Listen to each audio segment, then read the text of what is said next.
Welcome to the first installment of the Coaches Show. A little late in the season, but nonetheless, we got the Coaches Corner going here. Rob Strauss, head coach Dan Harris, Henry Kern from the sports broadcasting class. Coach, welcome. We used to do this a long time ago. We brought it back, but now instead of doing audio, now we're doing some video.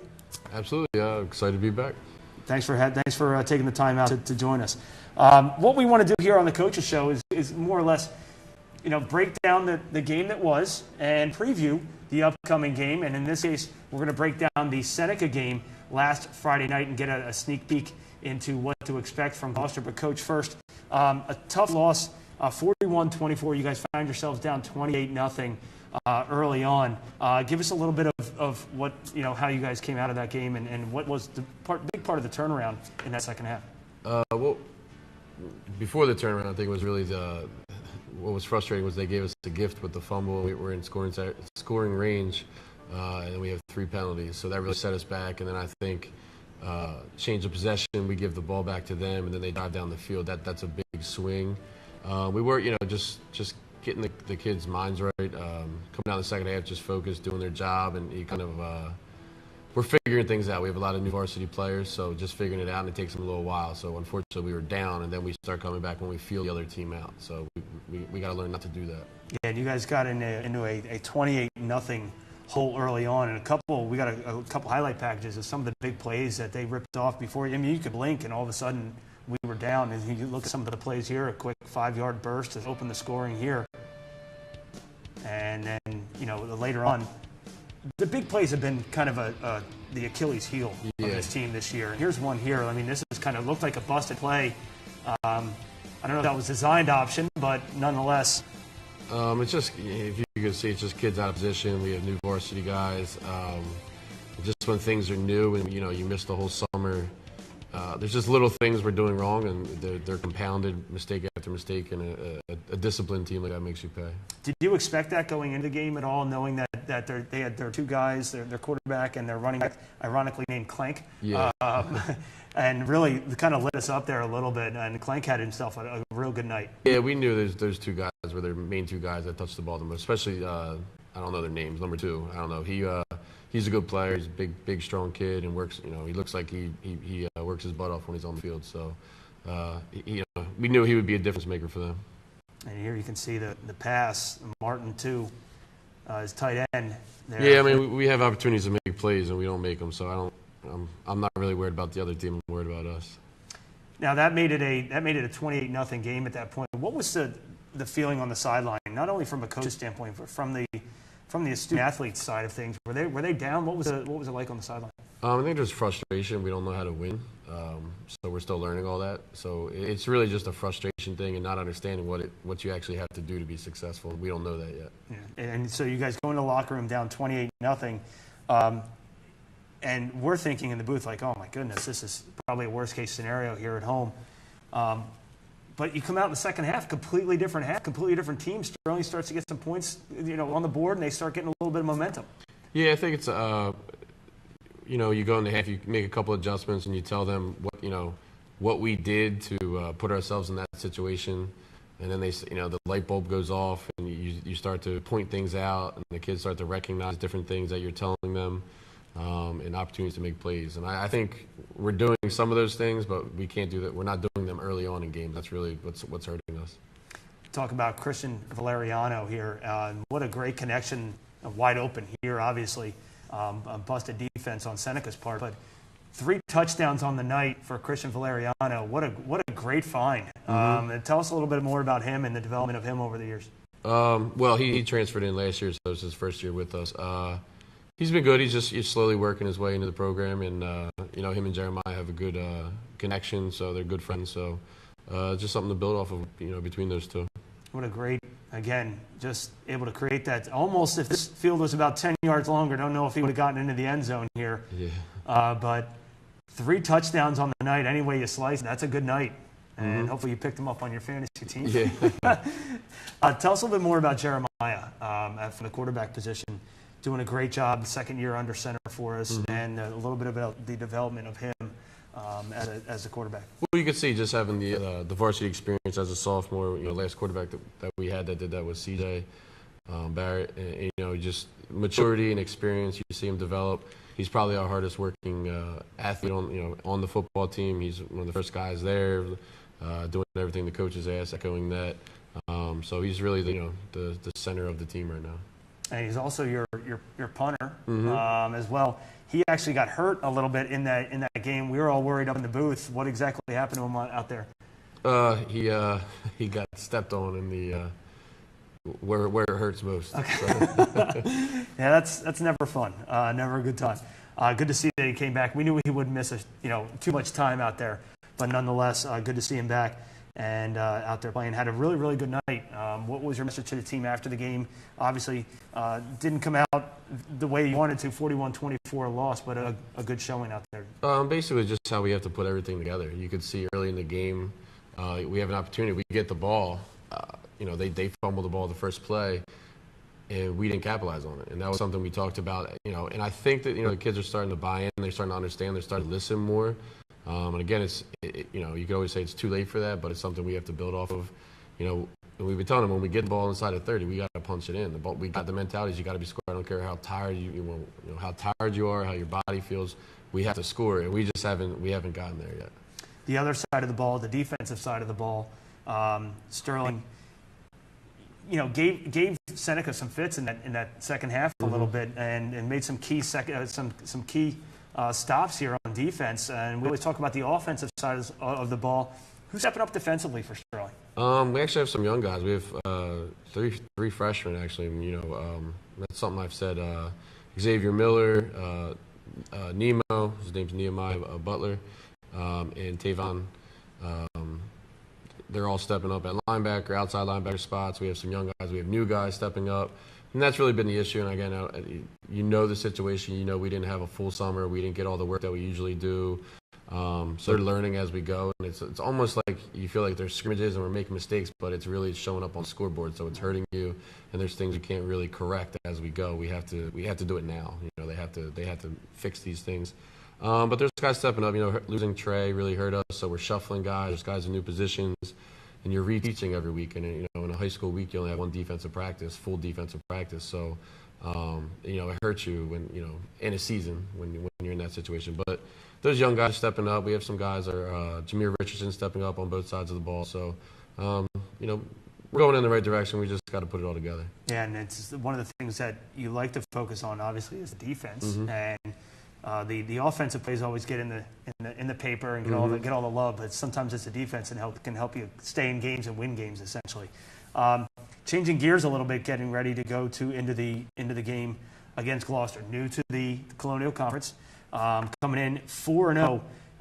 We're going into this game 0-4, but I don't think you can really look at the two strengths of schedules here and really say that this is an imbalanced game here. What do we know about Gloucester? What should we expect here tonight? They have a couple tough running backs, 28-1. They're pretty tough kids. Just as a whole, they're tough. Their quarterback's a tough player. But again, there's just, again, the difference in schedule, you could say that, but they're a team that has confidence, so you have to understand that they're going to come in. You can always compare, and you can get it in your head that you should beat the team or how you match up with the team. You may say something, but in reality is who's more confident, who's going to show up that night. So it's just something we have to do. We have to put it together. Gloucester's schedule so far: at Lindenwold, at Wildwood, home for Maple Shade, and home for Pittman. And they scored 50, 37, 20, and 42 points respectively. So a lot of focus going to be on the defense in this game for us? Yeah, we just know we got to stop the run game. That's been our Achilles heel, is stopping the run, and they run the ball well. So that's something we got to do. That's at the end game. We have to do that. Steve Burkhart is their big rusher, number 28 junior, 549 yards through 4 games. Pretty impressive for a junior playing in the backfield. Yeah, he runs hard. And he's fast, so he's he's not too big, which works to our advantage. But he's a faster kid. He's definitely something we can't let him get going.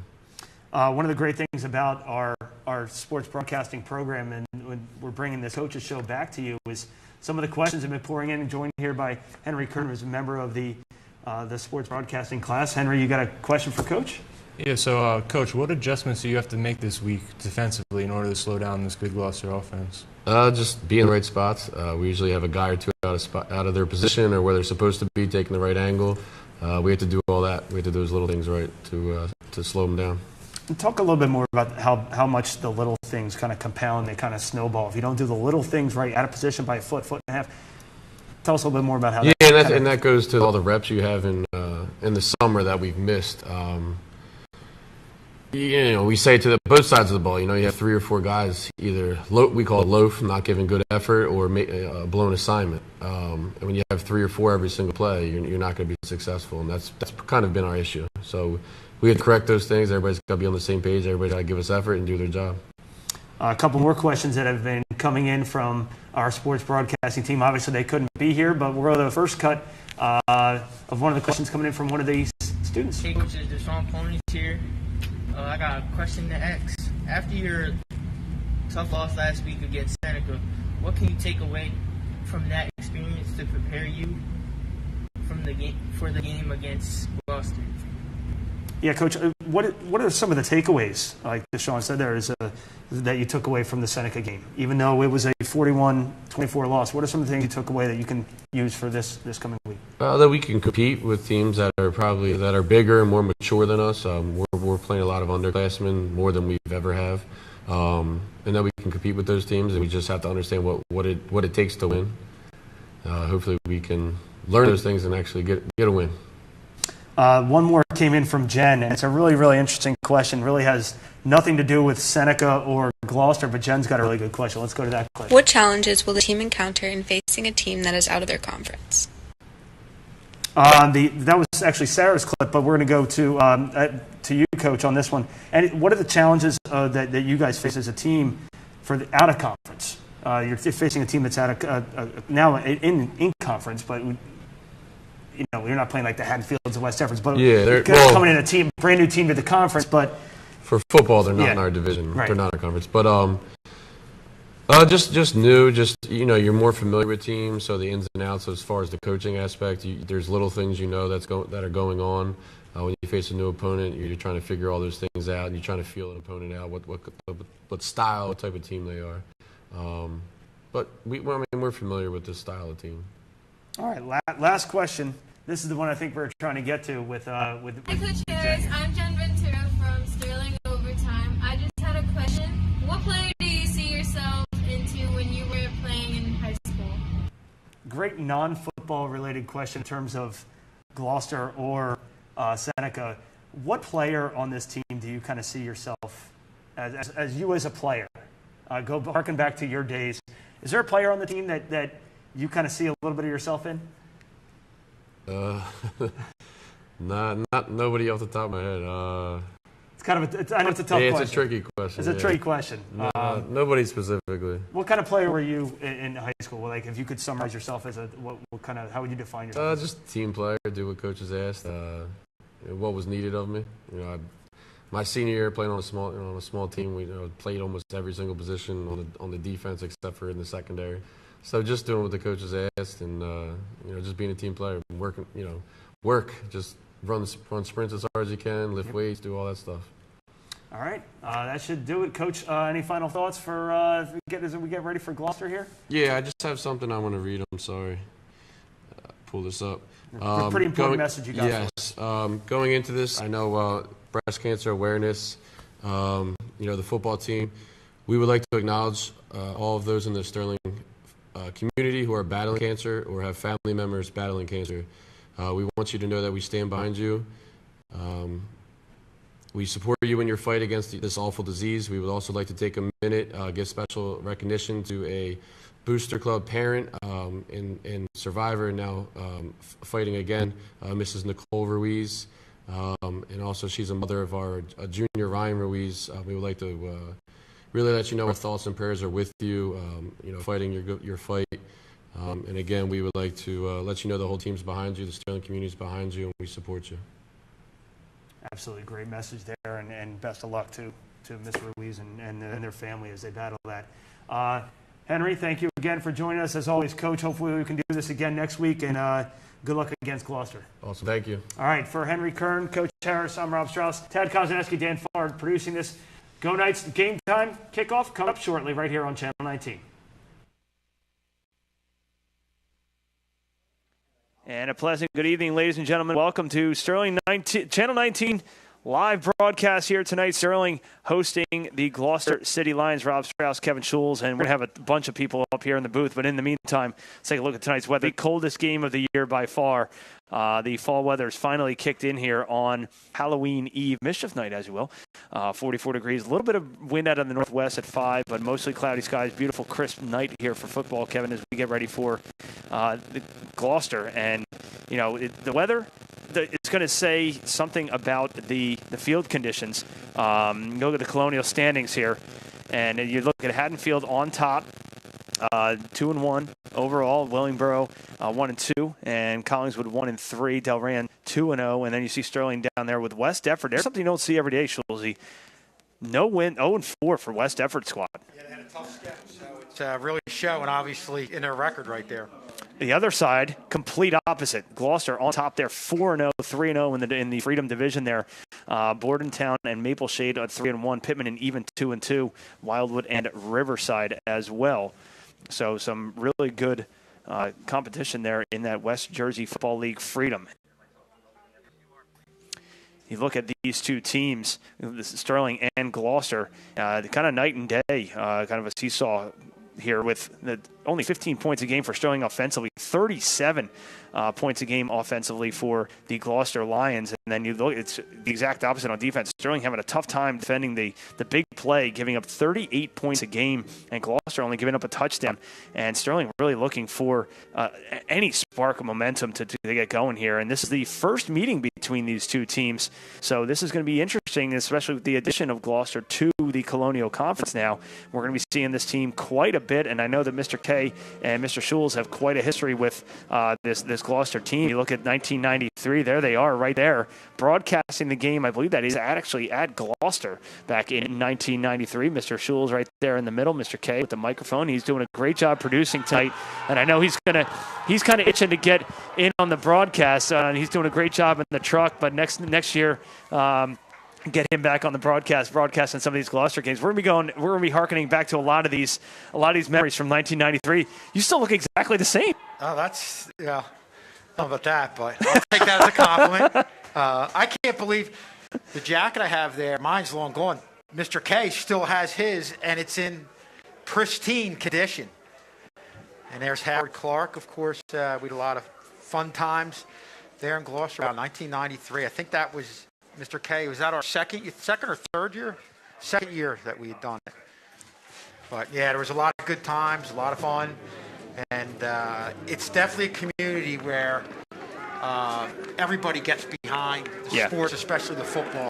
And it's a unique small town feel that they have going on there. And obviously they've got a very good record, a lot of good things going on this year.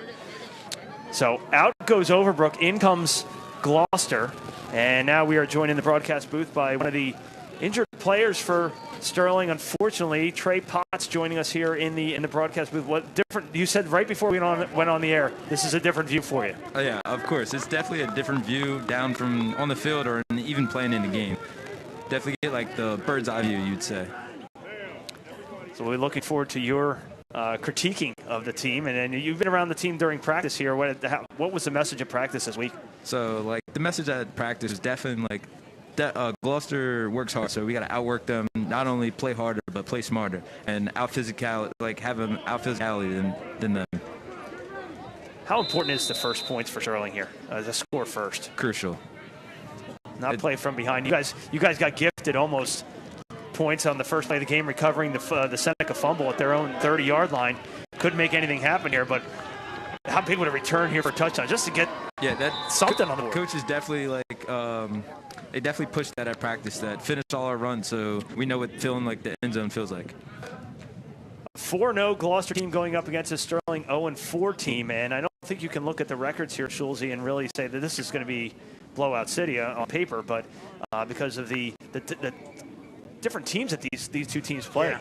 I mean, last week I think Sterling's got to take a little bit of a positive out of being down 20-0 and firing back and getting 24 points, scoring 24 points, maybe having a little more confidence in how they're able to move the ball down the field. Definitely. Chris Ruggieri is going to kick off, and they need a holder because of the wind that's coming in out of the northwest there. And we'll see. We're almost ready for kickoff, and here we go. Mischief Night kickoff here from Sterling High School. Picked up at about the 15-yard line by Sterling and out to the 35. Nice run back there for Xavier Miller, the freshman. Take a look at tonight's starters for Sterling offense. Jeremiah Thompson, second year under center for Sterling. Your backs, Jameer Richardson in the backfield. You'll see a lot of him, I think. Hassan Blackney, Yoel Rodriguez, and the premier wide receiver, Christian Valeriano, had 3 touchdowns last week. We'll see if he can continue that hot streak. Reddick, Gould, Davis, Shipley, Garan, and Spiritoso is your tight end. 1st and 10 for Sterling from their own 35. First play from scrimmage. 2 wide receivers to the near side. They're going to hand it off to, that's going to be Jameer Richardson. And Richardson plows forward for about 3. Take a look at the Gloucester defense. Your tackles, Finley, Mateo, Donatus. Your linebackers, Morris, Zierfoss, Dankowski. And then your backfield of Burkhart. There's a name you're going to hear a lot of. Burkhart, Nelson, Delgado, Dolson, and Bathurst in the backfield for Gloucester. We'll get to Burkhart in a little bit. 2nd down and 8. Again, they go with Richardson. They have some room, and he has close to a first down. He had to get to about the 45, and it looks like he did. Needed 8 and got 8.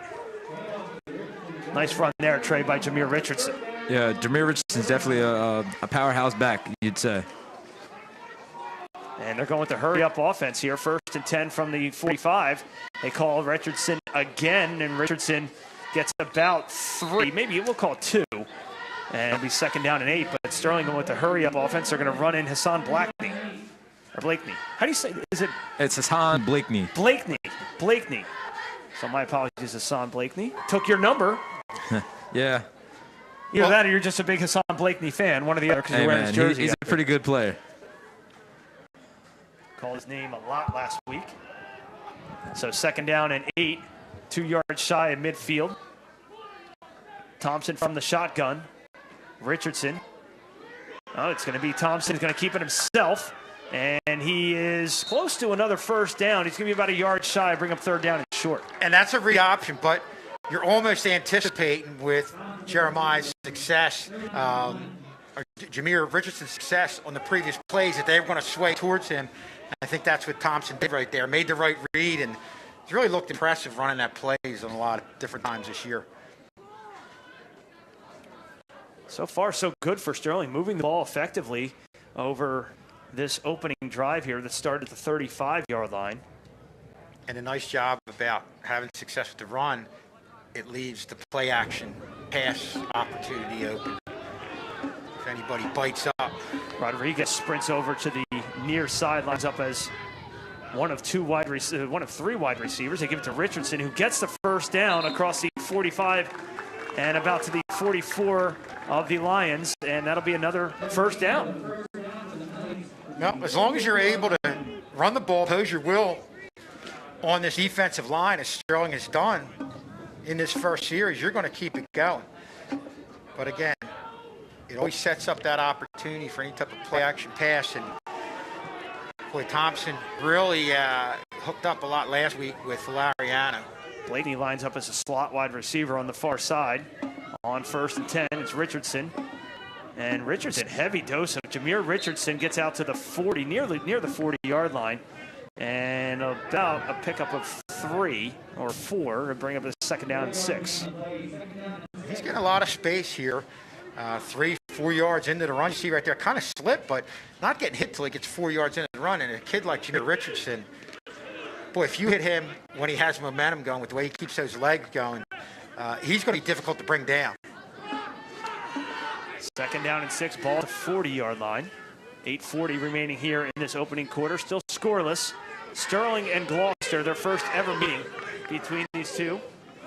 They switch the slot and wide receivers now. Rodriguez is the near side. Now they put Blakeney in motion. Blakeney gets a carry, and Gloucester meets him right at the line of scrimmage for no gain. Well, that's just a case of really good containment, turning things back in, and not allowing Sterling to get into space. See right here. That's a great tackle by Tyler Morris there on Hassan Blakeney. And they call that boxing in. You're just boxing things back in. Either you make the play or you force things back in the middle and allow your linebackers make the play. But Moore was able to make the play. Thompson under center now on this third down. Go to Richardson. Richardson will go nowhere. Good stand by the Gloucester defense. Back-to-back defensive stands by these Lions, but we're looking at a 4th down and 6 at the 40. And we'll see what Coach Harris decides to do here. Well, you see this. You can't quite see where the defenders are, but they had everybody in the box there. They're definitely bringing everybody up to stop the Sterling running game, and again, it leaves it open for the passing game. Yeah, so they're definitely anticipating the run. It's in the passing downs, you'd say. Valeriano lines up in the slot. 3 receivers to the near side on 4th down and 6 at the 40. Thompson from the shotgun. High snap, corrals it, looking his way, and it's in and out of the hands of Valeriano. He had the first down, and he simply dropped it. Yeah, it's one of those things where it's a slithery and wet ball, so definitely want to look at it.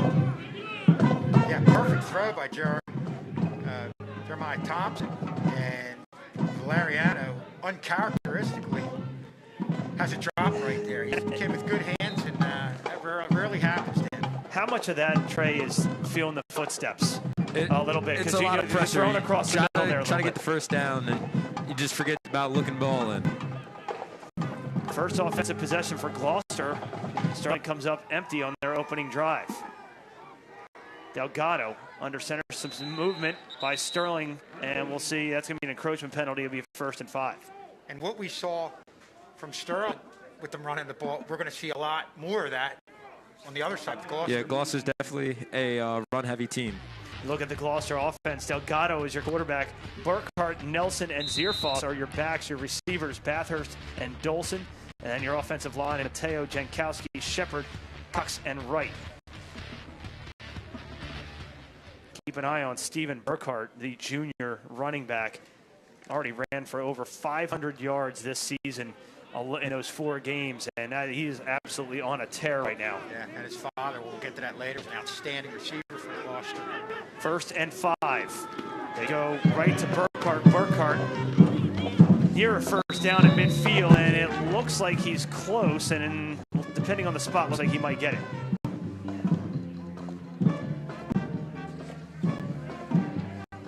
Tough piece of running there by Stephen Burkhart, the 6-foot, 175-pound junior.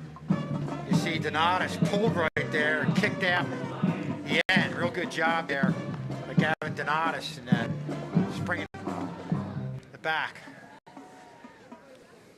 1st and 10, right at midfield, just inside of Knight territory.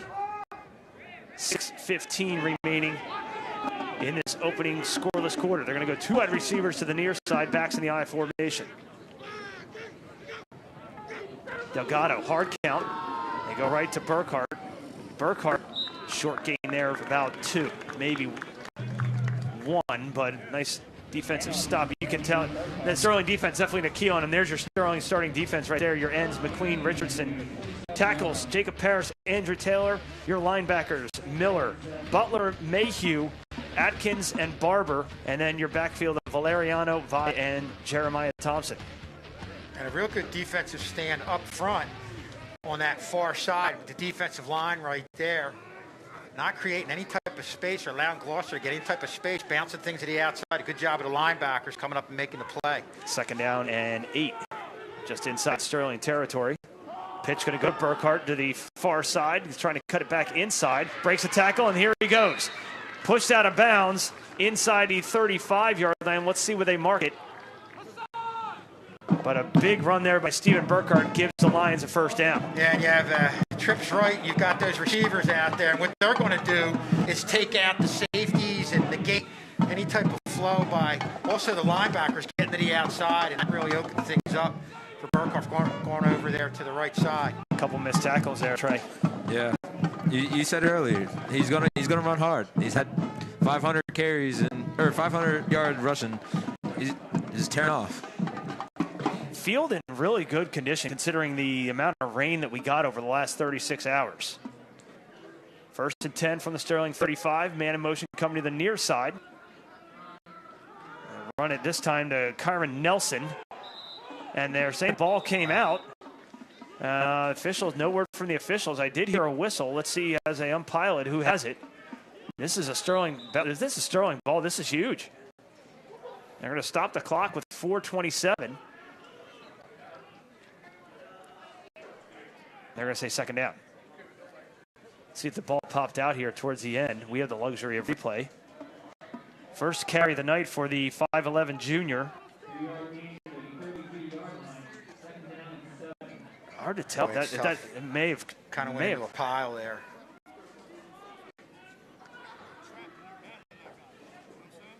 Interesting. Second down and 7 on the way for the Lions. They have to get to the 25 for a first down.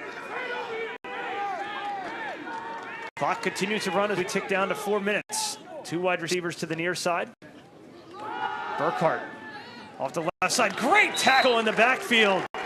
Well done there by David Barber, the senior. Well, that's a great job of Barber at the linebacker position because Gloucester here got a real good push off that left side, and Barber just kind of sliced through an opening right there and came up and made a huge play, huge stop because if it wasn't for Barber, there was definitely some room off there to the left side. Yeah, Dave Barber definitely just slipped right in there. Great job by Barber, the 5'8", 170-pound senior. Who's the leader defensively when you guys are on the field, and who's the pump-up guy for you guys defensively? The pump-up guy is definitely the free safety. He's kind of like the quarterback of the defense. Big third down here. They're going to run it. They're going to go to Nelson. Nelson has some room, and he has plenty of daylight in front of him, and he's going to score. Kyron Nelson from 30 yards out gives the Lions the early 6-0 lead. There was a decent amount of defenders over there for Sterling, but Nelson went to the outside and just kind of found a hole and hit another gear here and going upfield and just slicing right through people and getting himself to the end zone.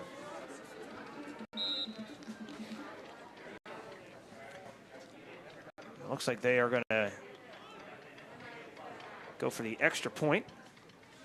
Chris Ruggieri, the sophomore.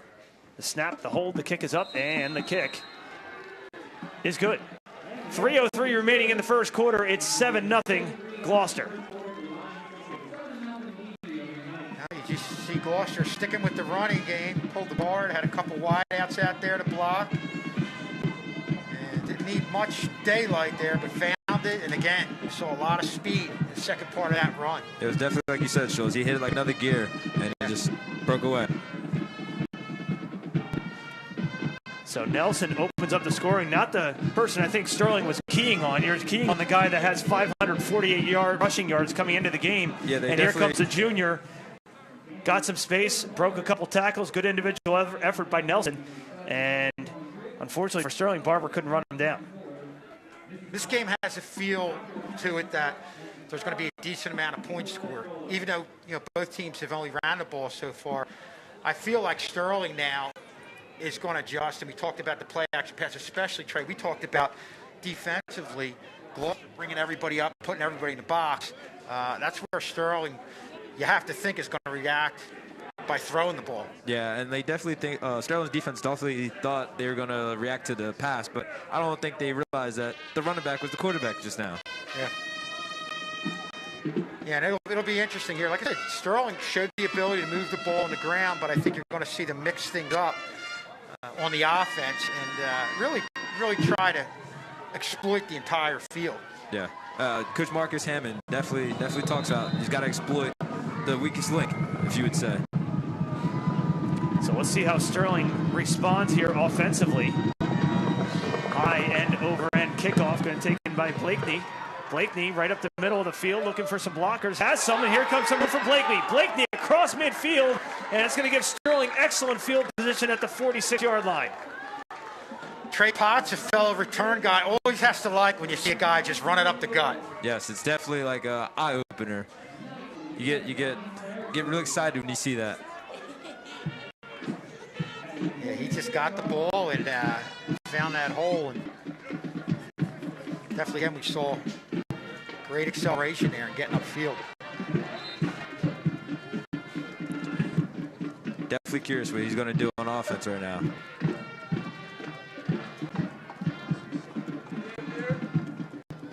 Rush right up the middle.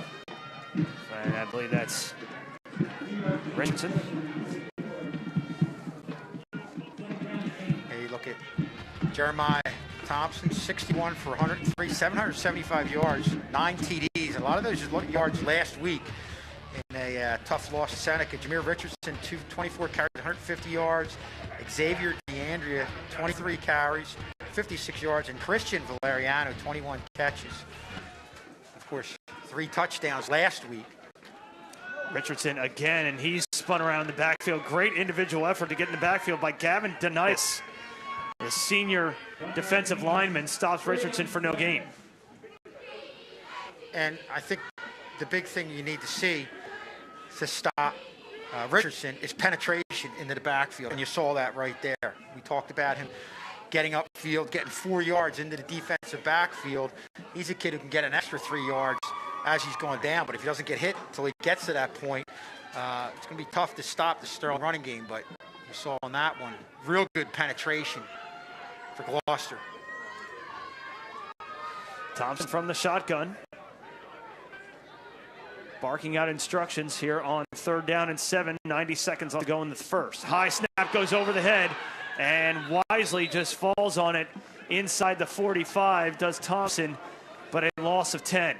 Yeah, that's something at times this year they've had trouble with, and there's been times where Thompson's been able to adjust, but that's a tough one. That's over his head. Not much he could do with that other than just fall on the ball. Jeremiah Davis, and how much of that is a wet ball on a wet field? Yeah, we were talking about it earlier. It's really wet, slippery, and it's going to happen. So obvious punt situation here for Sterling on 4th and 19, under 1 minute remaining. This snap is good. Gloucester goes after it. A beautiful punt by Jeremiah Thompson. Gets a good hop. And he's going to get a good roll, and that might drop inside the 5, and it does. Best punt of the season by far for Jeremiah Thompson in a situation where they were backed up. And we got some history with Gloucester. That's right. From a lot of different angles, not just from the broadcasting angle, but also from the superintendent angle. You can see, sort of see Mr. Shan over here. Mr. I Sheehan. believe that's him to the left. That's one of the... He's actually all the way to the right, and it's hard to see him because the picture's cut off, but he actually coached the 1998 Gloucester boys soccer team, one of the best in school history. As Mr. Sheehan, a good soccer player in his own right, went on to coach and then just do a phenomenal job over there at Gloucester. And that guy does everything. Yeah, a little more of the Sterling Gloucester link. Ball came out, but recovered. Also, he also started the swim program there at Gloucester as well. Okay. Did not know that. Phenomenal athlete, Matt Sheehan. But I should always associate Matt Sheehan with swimming. So, yeah, not surprised about that. Yeah, no shot there. I'll tell you, that punt by Jeremiah Thompson was really important because one thing, Trey, you guys have been battling the whole year is the field position battle. And if you could somehow dictate that and you get a good defensive stand right here, that could go a long way into winning that field position battle. Yeah, like you said, field position is everything. You get them deep in their ends or in their yardage. And we mentioned Steve Burkhart, his father, a phenomenal athlete as well. We actually have some video of his dad with him as an athlete. Bolden back, has plenty of time. He's going deep, going for it all. It's caught. This is Burkhart. Burkhart's gonna go. Stephen Burkhart, 80 yards from Kevin Bolden. Bolden 3 touchdowns in the game, 40 for his career. Shoemaker wide open, rolling right. He may keep this himself. Now he throws, and it's picked off. Picked off from the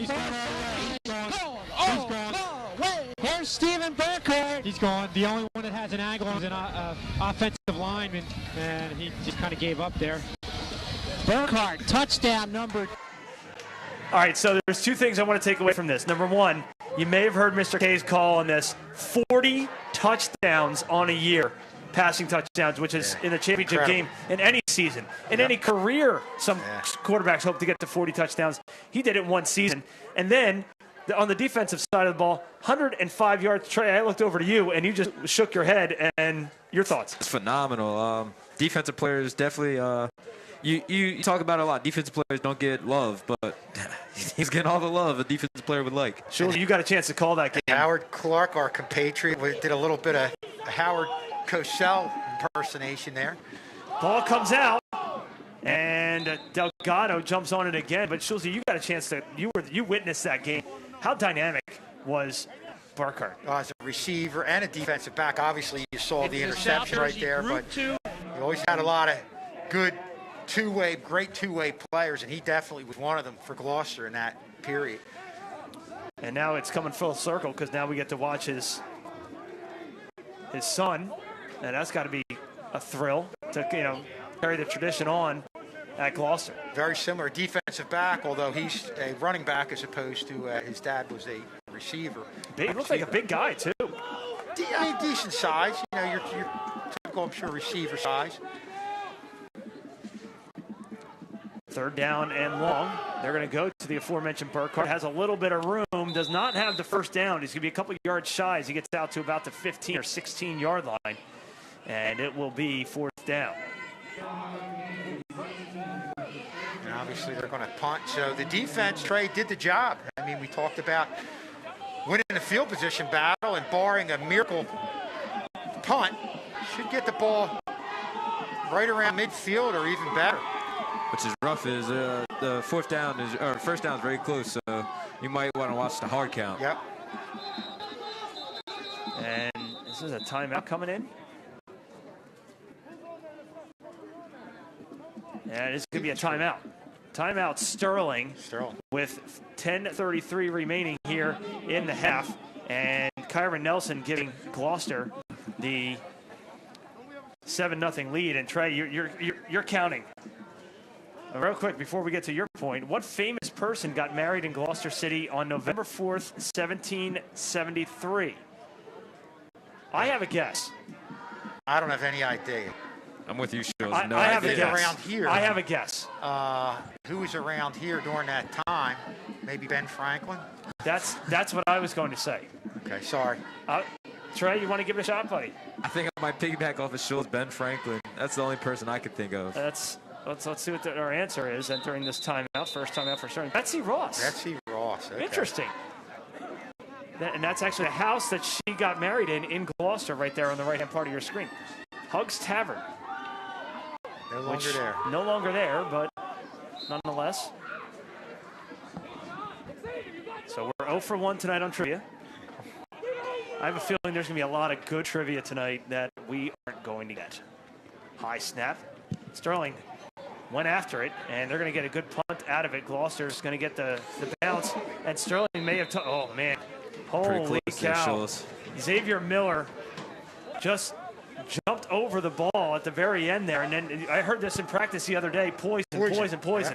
The universal That's the universal word, get away. And if you're Xavier Miller, why are you even near that ball at this one? I mean, look how close. Oh, went Lost right your over thought. the right foot. He hit it.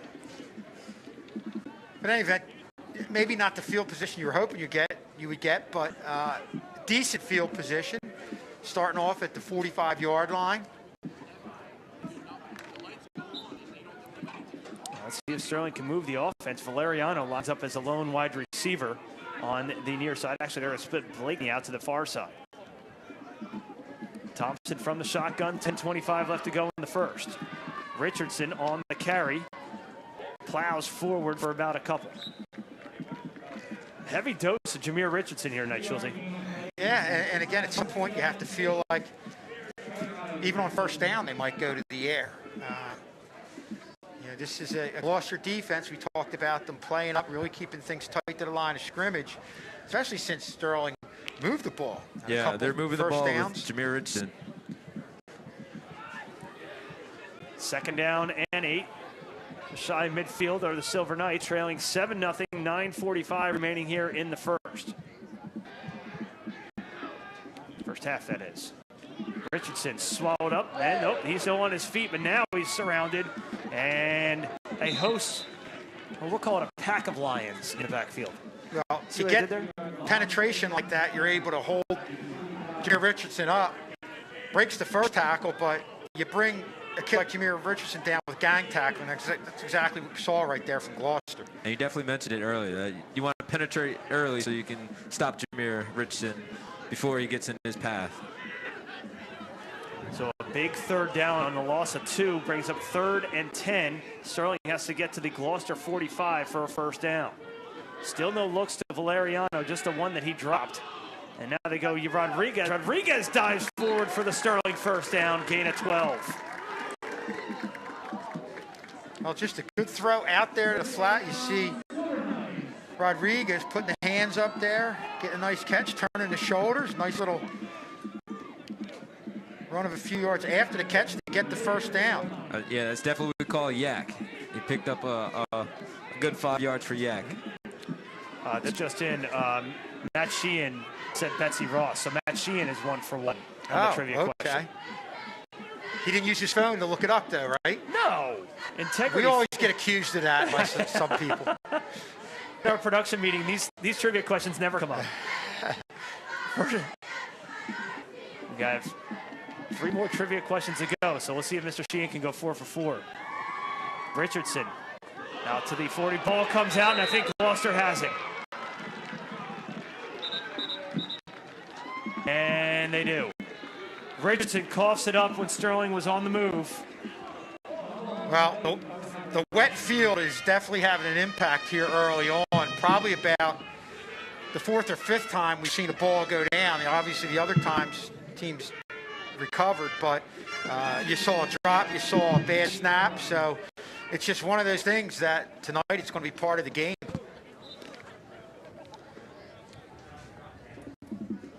Wet ball and it hasn't rained in several hours, but still we had so much rain, Schultz, in a short period of time. And here comes Burkhart to the near side. Burkhart with some room, and he is tackled shy of the first down. Good pursuit by the Sterling defense there.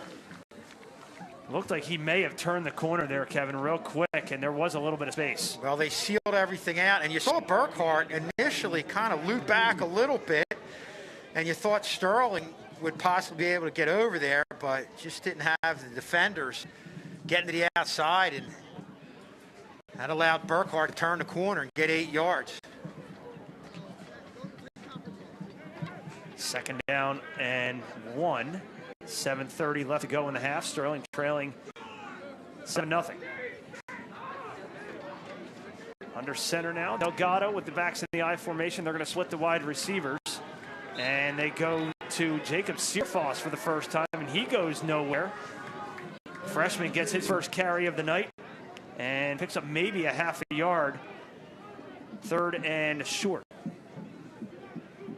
Definitely the penetration the D-line's looking for.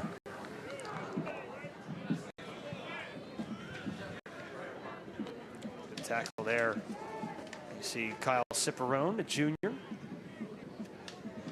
Kyle Ciparone was out for a while.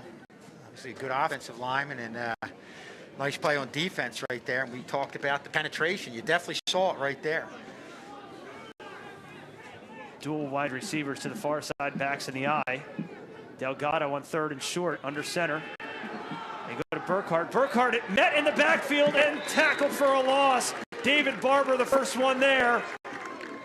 And Rodriguez fished him up, and it's a bring up 4th down. Well, great job by David Barber and a host of strong defenders right there, picking this play out and reading it right from the get-go, and just reacting the way you need to react to make a stop on that play. That was definitely a immaculate read by David Barber there. Coaches definitely always talk about read your back, first keys. Interesting call here for Gloucester. And you can hear the coaches yelling for watch the offside, because an offside will give them a first down. So you got to watch the hard count. Yeah, you're definitely, you would think you're going to see it on this. They snap the ball. They're going to go direct snap, and not getting the first down.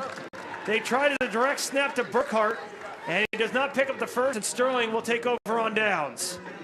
Boy, just a great defensive play by Nahima Butler Mayhew coming up there, because it looked like he had plenty of room off of that left side, and Mayhew just came in, lowered the shoulder, and took Burkhardt out. What a great individual effort right there by Mayhew. And that's what you need to really turn a game like this around. You need some great individual plays, and you really saw one right there. 1st and 10 for Sterling. They're going to go trips to the near side. Thompson from the shotgun. Clean snap this time. They're going to hand it off to Barber.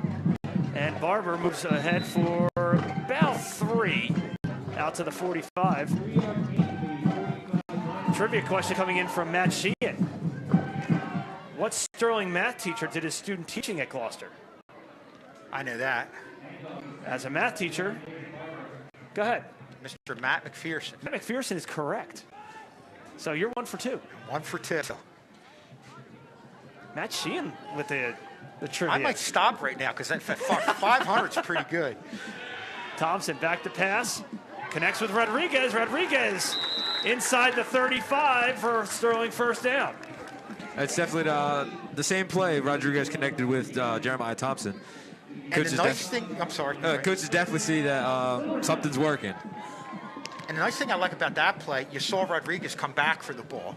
Came back, had some momentum when he caught the ball or came into the ball, turned the shoulders and got upfield. Real nice play by Rodriguez.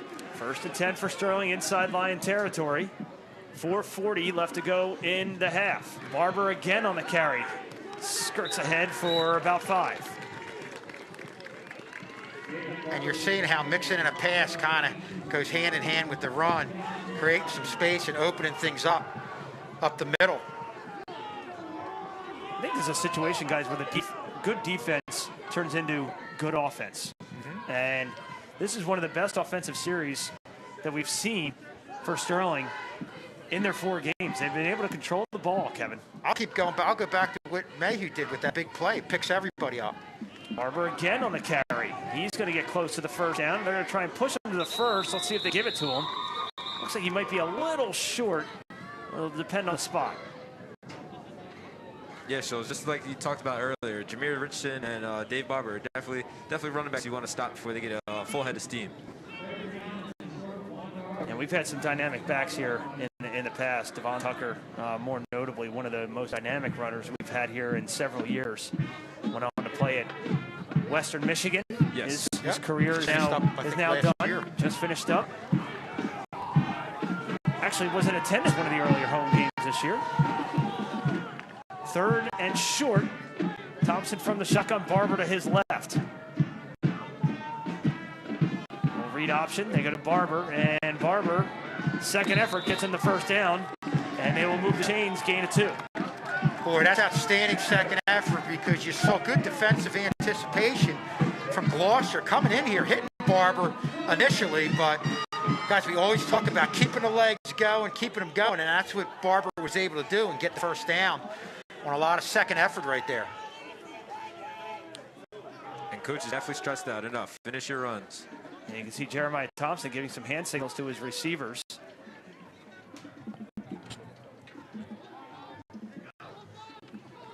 Thompson back to pass, connects. Valeriano inside of 20.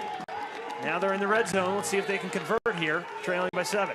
And just like Rodriguez, you're seeing Valeriano do the same thing. Take a step towards the ball, turn the shoulders up. I think, you know, the way you receive this ball going into it aggressively allows you first to evade the defender and then to get those shoulders upfield and get a couple yards after the catch. Gain of about 5 there, 2nd down and 5 on the way. It's funny because Trey knows all these signals and he knows what's going to happen here, or at least he thinks he does. Thompson in trouble, going to call his own number and drag down. Short gain on the play. Nice shoestring tackle there. By 76 for Gloucester. Definitely something to worry about. I think Jeremiah Thompson's definitely gotten a little rap for him. Dual threat quarterback. And that was a good play. You know, a lot of quarterbacks, somebody with less experience might try to force something right there. Realized nothing was there and tucked it in and did what he had to do. Yeah, And no, go ahead, Trey. Sorry. you definitely don't want to force anything, especially in the red zone. You want to keep a drive going. And at this point, you're also looking at 4-down territory as well here. Yeah. Thompson going to go 3 wide receivers. Valeriano in the slot on that far side. Getting the play in from the sideline. Now he's going to communicate that with his wide receivers. Thompson looking to pass, being pressured. Hit as he throws. Ball is loose. And Gloucester falls on it. Was his arm going forward is the question as he was hit. Gloucester brought the blitz. And they're calling it a fumble. See if the arm was going forward. Is this the Brady Tuck rule? Too close to tell. That's a fumble. Definitely really close. Yeah, you're right. That's. I think even if we had instant replay reviews, that would still be a tough one. Yeah, it looked like he was going back. Yep. That was the right call. That's Jacob Searfoss, a freshman, with the hit. Well, first we've seen a great defensive play by Sterling to get the ball back to set up that drive, and then now great individual effort on the Gloucester side to stop the Sterling drive. Some room here for Gloucester. Here comes Delgado. Delgado down the near sideline has one man to beat inside Sterling territory with under a minute to go at the 37. Now that's the advantage of having a dual threat at quarterback. You saw Delgado go off to that left side to kind of cut it back and really saw some daylight.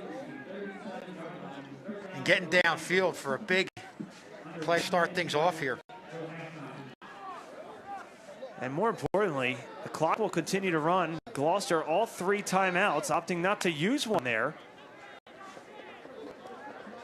Delgado from the shotgun, 2 wide receivers, 30 seconds left to go. High snap, Delgado one-hands it, and being chased in the backfield. Now he's going to take off, and he's going to go down for a, let's call it no gain, but now a timeout, 24.8, their first timeout of the half.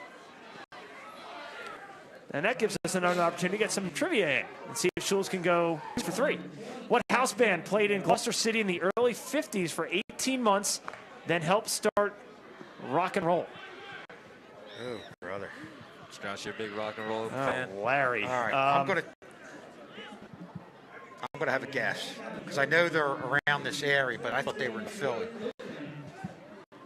I'm gonna say Bill Haley and Comets. I'm going to say I have absolutely no idea, and because you're right, you're 2 for 3. Get out of here. You're 2 for 3. That's Hall of Fame material. They're playing at the Twin Bar right there and on Broadway and Market Street. It's every night except Mondays. They take Mondays off. And Bill Haley and the Saddlemen. No, I'm looking for like an admission price. I would love to know like what the cost of an admission would be for one of those back in the day. A dime, probably. And Mr. Joe Gorman, who's our Gloucester historian and worked a lot of games with him, kept the clock, was a guidance counselor, and his son Sean is the principal at Gloucester High School. So we want to thank him for getting us that information. Delgado from the shotgun after timeout, going deep, looking deep, and it is incomplete. Intended on the far side, or the near side rather, for Burkhart. He was double covered, 17.9 remaining, and a 3rd down on the way. And a good no call going down that right side. It looked like they were just bumping each other, and that's one where you just want to kind of let them play. Looks like even Burkhart got the left arm in. Yeah, definitely a little extra push. So that'll bring up a 3rd down and 10 at about 17 seconds remaining on this second quarter clock. Kyron Nelson, a 30-yard touchdown run, gives the Lions the early lead. That happened with 3:03 left to go in the first, and it's been back and forth. It's a couple Sterling turnovers. 3rd down pass is incomplete over the head of the intended receiver, Chris Dolson. And that brings up 4th down with 13 seconds remaining. And if you're Sterling here, you can hold Gloucester to 7 points. This high-powered offense that coming into this game, hold them to 7, going to the locker room only down 1 score. Yeah, and especially after they were able to get the ball back, Gloucester was. You had that big run on 1st down. It was looking like they were going to pound another one in. And Sterling right now, like you said, Rob, if they make this stop, they have to be feeling pretty good, only being down by 7 here to go into the half. And we talked to Coach in the coaches show about what he said to the team at halftime, down 28-6, and then Sterling came out a completely different team, cut the lead down to 10, wasn't able to surmount that, but and now we have a timeout, another timeout, Gloucester. That'll be their 2nd timeout. Yeah, coach definitely tries to stress that enough that like you gotta have a different mindset coming into the halftime. And that coaches show, part of the sports broadcasting class, and you can follow the updates there on at Night's Overtime. Trey Potts, a member of the sports broadcasting class. We're going to be getting you coming up shortly, players of the month. Each team is going to select, each team in the class anyway, going to select a player of the month and do a little spotlight on them. Coach's Corner going to come back next week as well. So doing some pretty cool stuff. Postseason is underway almost. It's almost playoff time for a lot of these fall sports teams, if not all of them. The only exception, girls tennis, who has completed their season. 1 more match to go, regular season match at home here against Heights. Yeah, postseason definitely around the way for a lot of sports. I definitely know the soccer and field hockey are definitely excited. So big 4th down play. Let's see what the Lions come out with after the timeout. Look at Burkhardt open in the flat. They set up the screen. Wide open is the touchdown man, Kyron Nelson, and he is short of the 1st down. 4.2 seconds remaining. Good job by Sterling to sniff out the screen. Nelson looked like he had a little bit of room there. Definitely because Burkhardt was open up in the flat as well. Yeah, definitely slipped through the cracks of Sterling's defense. Well, that's a play where you figure Sterling's going to have everybody not get anybody behind and play deep, and you might be able to get Burkhardt in some space and use his ability to come up with a big play. But, hey, kudos to the Sterling defense for getting the gang tackling and not allowing Burkhardt to get into the open field.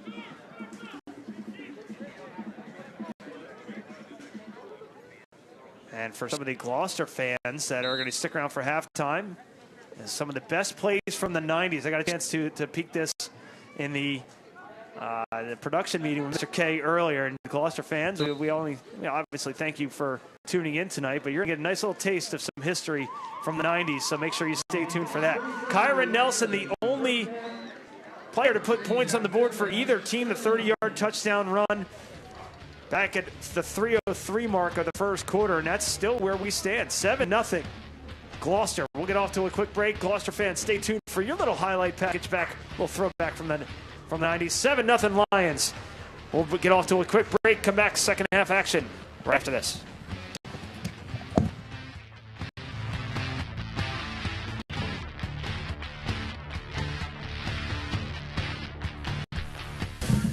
Drains double covered on the far side. Back to pass, Bolton, they're going deep. Drains open, caught. Got a drain down the sidelines. Look at him run. Touchdown, Lions. Woohoo! The 25. They must get at some form of points. Field goal gives them a win. Touchdown obviously gives them a win. Rolling, open, gets it up. Drain, it's a 5 touchdown. I don't believe it. Run, Drain. Gloucester takes the lead. 7 seconds. Audubon by 1. Now they're going to meet him at half court. Here we go. 6. I'll just count it for you. 5, 4, 3, 2, 1. It's over! Gloucester wins! Gloucester wins! Keith Wall with 10 points. He's being mobbed. Motion near side. Bolden fakes. He has room. Looking down the sideline. Chiotti open, caught. Jason Chiotti, touchdown. Lions score on a 40-yard touchdown pass to Jason Chiotti. Bolden back. Has plenty of time. He's going deep. Going for it all. It's caught. This is Burkhardt. Burkhardt's going to go. Stephen Burkhardt, Bolden. Bolden, 3 touchdowns in the game, 40 for his career. In this first quarter, Hagan in motion. Pitch now to Conway. Conway's going to throw it. Rogers is open. Rogers complete. Rogers is going to dance into the end zone. What a play call by Coach Harris in this snap.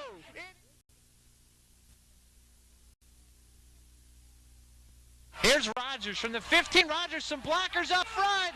One man to beat. Now it's a foot race. He may get caught from behind by Bresica. He's gone. No, he's not.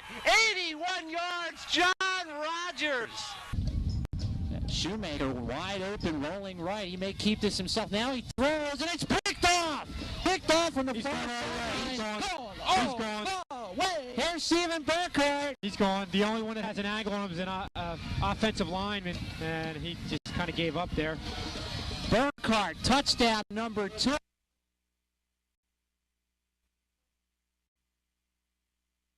Thomas straight back, far side, wide open. McDonald, a one-handed catch. McDonald down the sideline, still on his feet. See ya. 70 yards and a one-handed catch for Jason McDonald. Chiotti, look out for the reverse. Here's McDonald. McDonald wants to throw it. He's going deep. A man now. This is a touchdown. Hagan into the end zone. Lions take the lead. Thomas rolling right, looking. Going deep. He's going for it all. Has a man there. McDonald. He's going to take the lead. I don't believe it. Thomas hands it off. They are going for it. Thomas rolling. Gets it off. It's high. Has a man there. Jump ball. It's caught. McDonald for the touchdown. Oh, man. Well, now you see it. After the turnover, they go up top for the big play. Executed perfectly. Pass play again, and intercepted by Walsh. Mark Wilson's going to head into the end zone, and the Lions are going to remain undefeated. Oh, this could be the big turning point in the game. Reverse, they're going to pass it. McDonald going for it all. Wide open is Walsh. Walsh holds the ball. First down. Oh, my God. Grab by Will. Here we go. There's White. Back to Bolden. Back to James. Back to Bolden for 3 in a row.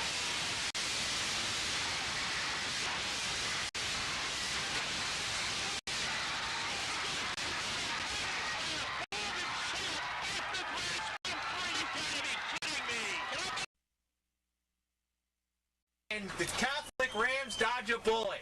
Yeah, obviously the quarterback on offense is going to come that. All right, everybody try it. I'm going to go first. It's almost like the field general back. I'm going to go first. Jay, if you got it too. Coming over the last second, even though it was in double coverage, the receiver was open. Murphy just came over to break it up. Real nice play. In mine right now. Jay, keep rolling. And roll it, Jay. Roll it. Roll it. Came over, made a touchdown saving play. Yeah, I was a little under on that, but here comes Catholic's opportunity now. First and 10, look out, he's loose. Here's Sam Bedossa down the sidelines, chasing him is Serrano. Now Gary Lehman there, and Lehman brings him down. Mike, if you got that replay. Coming to you, Jay. Jay, stay live with 10. But I'll tell you, nothing fancy on that. Pitch went off. Do you have that, Mike? Do it if you have it. We're on Jay right now. Mike, do you have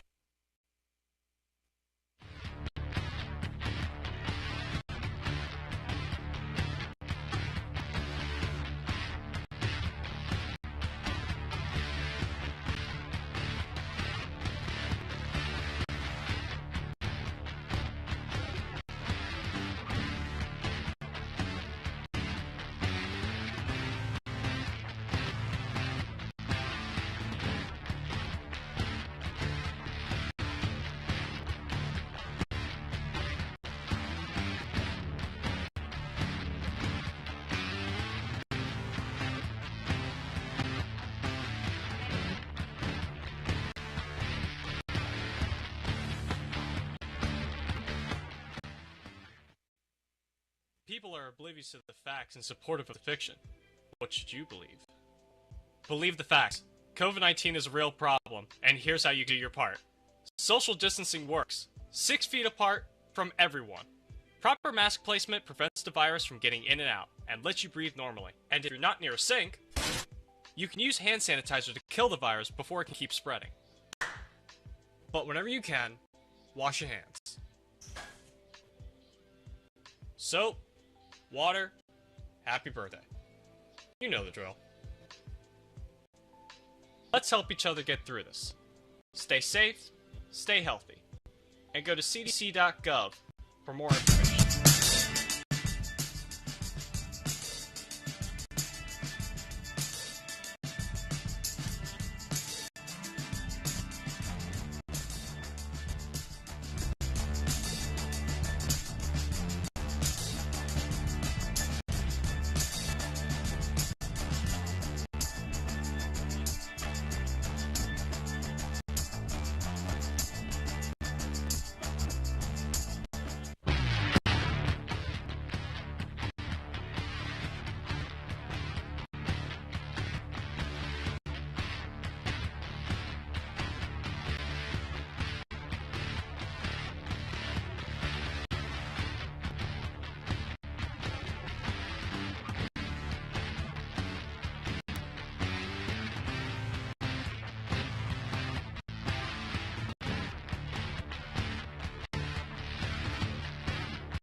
Yo, watch where you're going.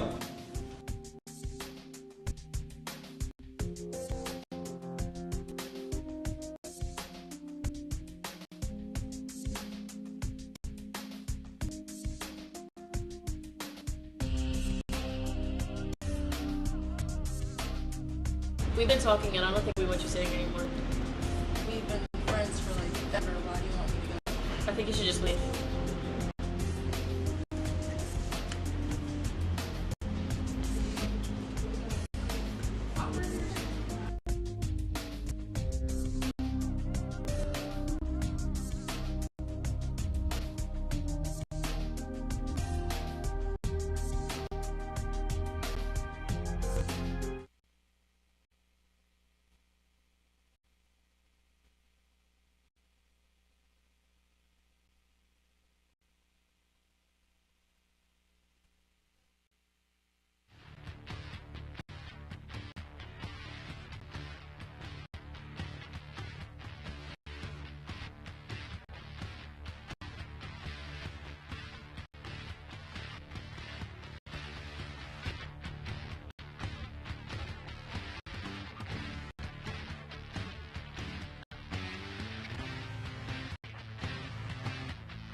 7-0 Gloucester on the 30-yard touchdown run by Kyron Nelson. The 5'11 junior punched it in from 30 yards out. And once again, Sterling gives up another big chunk of yardage for the score. And that's the only scoring that we've had here thus far. And Gloucester comes into this game 149 points scored, John. And, to hold them to only 7 points is really saying something. It really is. And I'm going to have to give credit to the defense, able to hold down the running. But the running, again, as Trey Potts said it, Gloucester is a running team, and they're able to stop it right now. And one of the featured players is we're joined also in the broadcast booth. Kelsey Vespi, welcome to your first broadcast. Hello, welcome aboard. You know a little bit about Steven Burkhart. I do. He's been a powerhouse for us this season on both ends. Both ends of the ball, rushing for over 500 yards this season. What can you tell us about him? He's just been a powerhouse, constantly punching the ball in on offense, on defense. He's been a great stopper for us, and really big things from him this season. He's majority of a key player for us this season. Well, the good news is he's only a junior. You're going to see him again for another year, so that's another good thing if you're a Gloucester Lions fan. That's something to look forward to for another year. Absolutely. Sterling will kick off to start the second half.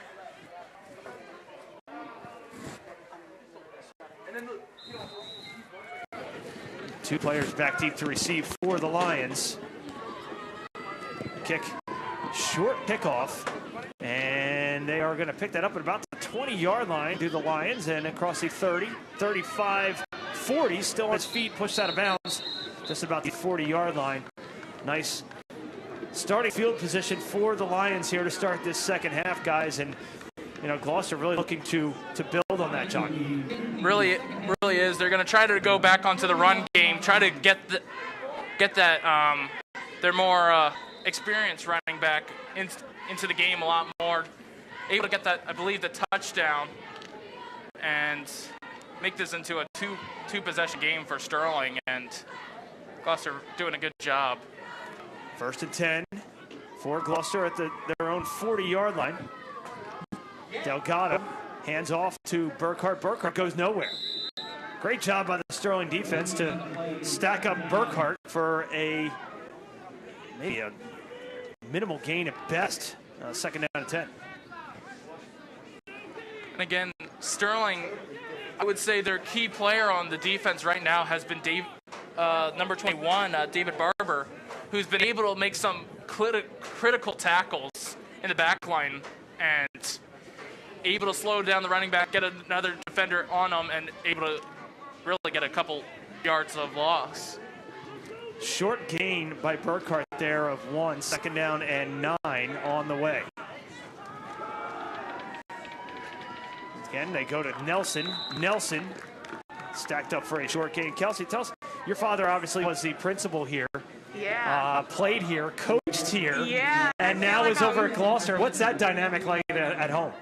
It's almost, I actually said it when I first got here. I was like, I kind of feel like a traitor in Gloucester here because every time I've ever been here, it's always been Go Knights, and now I got to switch over to Go Lions. But it's all in good fun. How often did you hear GK small s? I was literally just saying that on my way to the booth. Always.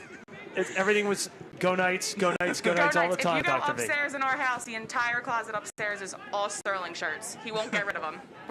3rd down and 7. 10:23 remaining. They go with the fake pass. They're going to go to Nelson. Nelson stacked up for a loss in the backfield. Great job by Sterling's defense. And it'll bring up a 4th down and 10. And again, the running game hasn't been as effective for Gloucester. Again, the field's still very wet from that 36 hours of rain that we got. And it's really showing here that the field, you've seen a couple slipped snaps and a couple fumbles too on this field. So, I mean, Sterling trying to capitalize on these chances that Gloucester's giving them.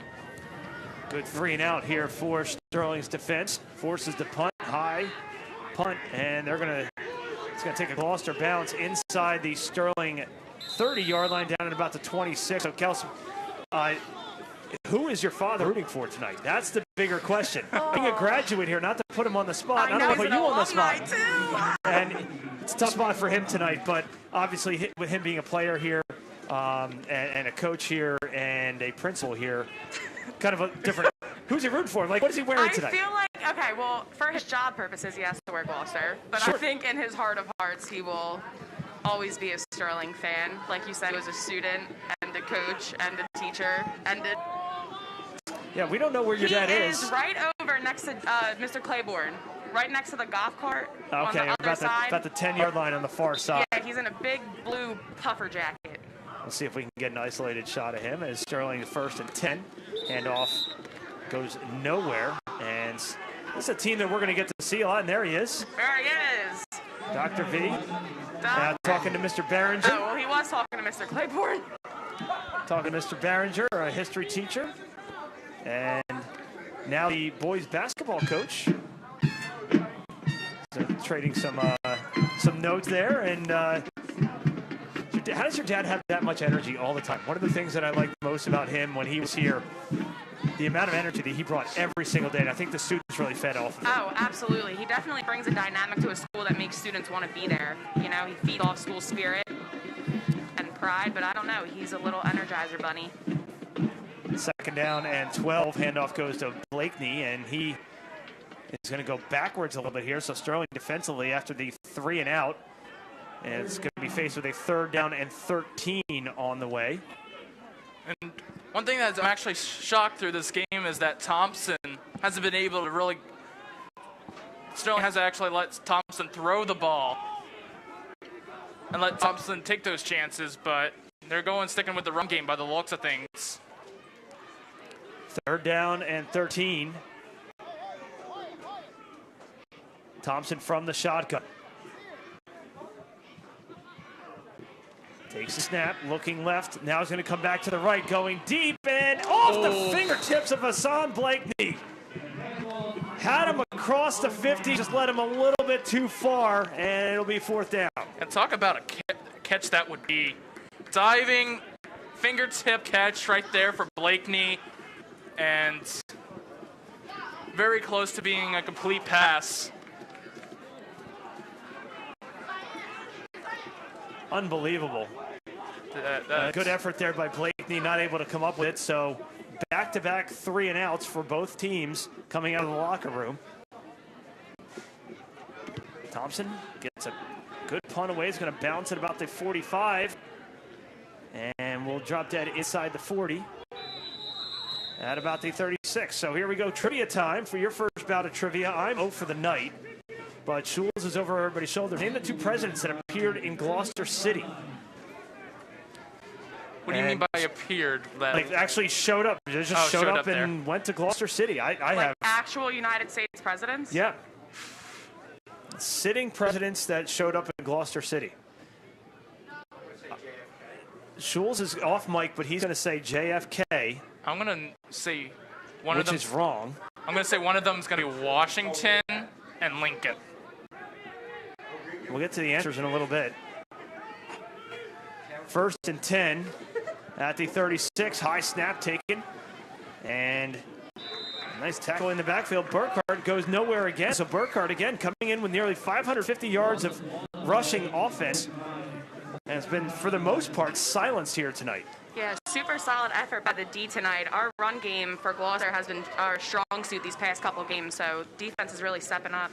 And you look at the last 5 games for Gloucester, just outscoring opponents 149-27. And one shutout that they had was against Pittman. And 3 games, they only allowed a total of 13 points over their first 3 games, rather. 2nd down and 12. Pitch, going to go to Burkhardt to the right side. Burkhardt taken down across the 35, and a little to no gain, or maybe a gain of 1.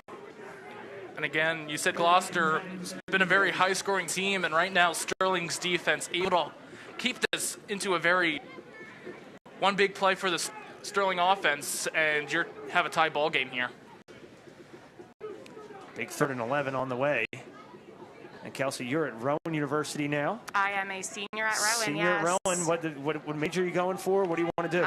Right now I'm in for secondary English education with my special ed and ESL certification. And I just added sports communication. Well, you're in the right spot tonight for that. Yep, right. Pass incomplete over the head of the intended receiver, Chris Dolson, the senior. And Sterling forces another 3 and out, 4th down and 11. Why the sports communication major? What made you want to do that? I'm just adding to an English major, which is kind of right. Two completely different. I don't know. I've always been a big sports person, so I feel like, and always, I guess, like, I don't know, football Sundays. My friends get so annoyed with me because I don't shut up, and they have no idea what I'm talking about. You know. You were a graduate of Audubon High School. Audubon High. We are 3-0 this season. Obviously, Kelsey keeping tabs on the green wave across the way there, and as the punt dies dead inside the 40 down to about the 37. But Kelsey, let's go back to the question before I get back to your questions. The two presidents that appeared in Gloucester City, I have no clue. Obama. I said Washington and Lincoln. Washington and Lincoln. I'm going to go. Woodrow Wilson. Let's go. No. Herbert Hoover and Grover Cleveland. Let's see if I'm half right. I have no idea. Two presidents that appeared in Gloucester City: Teddy Roosevelt and Jimmy Carter. Not even close. That was my second two guesses. Jimmy Carter, yeah. Wow. Look at the date, almost 40 years to the day. October 24th. Believe it or not, that's my parents' birthday. Happy birthday to my parents. Late. Both parents born on the same day. Different year, but October 24th. How about that? Some trivia for you that only I can get. So I'm one for one of my own trivia, so take that. Well, I can outdo you there, too. It's also my birthday at the same time. Same day? Same day, All right, October 24th. Why don't you and my parents get together? You guys can have a big party. Second down and 11 on the way in a very, very fast-moving third quarter. This whole game's been kind of flying by here. We've had a few games here that went. The Woodbury game went on what seemed to be forever, that game. And we're already under the 5.5-minute mark of this third quarter. Still 7-0. Second down and 12. Ball at the 35. Thompson from the shotgun going to move Richardson off to his left as he's still barking out instructions. Looking right, throwing right has Yoel Rodriguez for the first down. Cross midfield, takes a hit and takes some bodies with him.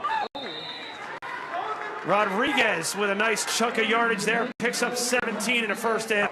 And now Sterling able to find something in that passing game. Able to get Rodriguez on a slant play here. And able to take the hit, get some more yardage after the contact. Sterling going with the hurry-up offense here, trying to catch the Lion defense off guard. Thompson in the shotgun again. Barber up the middle. Good run by Barber. Close to another Sterling first down. We'll see when they mark it. Looks like he's going to be just shy. Pick up a 9 for Barber. And we see, a couple of games after the first half, in the second half, they start doing a lot of quick starts, and here they go again for it. Line defense looks confused right now. Barber gets the carry, first down. Penalty marker thrown right in the middle of the field. And Ray Potts to my right just puts his hands up, and I think he even knows. I think we all know this one is going to come back, and it is. Holding call against Sterling. It's very unfortunate for Sterling right there. Again, you said the defensive line looked very confused there, and you got a big gain out of it. So you got a first down, a couple more yards, and now you're going to get back up 10. It's going to be like second and I would say about 8. About 7 or 8, yeah. Ball at 45. Sterling's got to get to the 39-yard line for a first down. Clock continues to run. 4.25 minutes remaining here in the third. Still 7-0 Gloucester. I wouldn't be surprised if Gloucester shows the blitz here as they.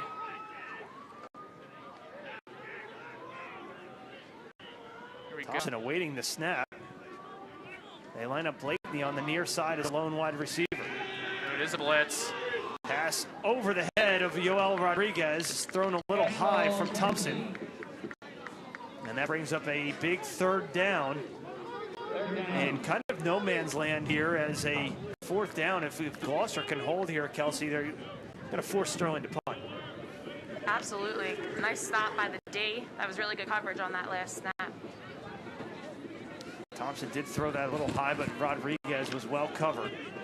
Even if he had come down with that, I don't think it would have been a first down anyway. It'd probably like be a 3rd and 1, or even inches by it. Sterling going with the 4 wide receiver look, 3 to the near side, 1 to the far side. Thompson pumps, looking, finally throws, has Rodriguez inside of 35 for the first down. Needed 8 and got 11, and they'll move the chains. For a minute, it looked like Thompson was going to run with it, and then quickly decides to make a throw on.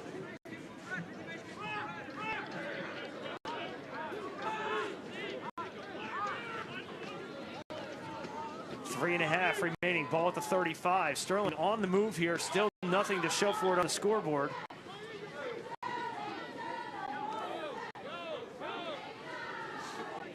And this is the Sterling offense right now, the kind of no huddle. Hand it off to Barber. Barber slipped before he got to the 35. Tackled by Nelson, the touchdown scorer for the Lions. No gain.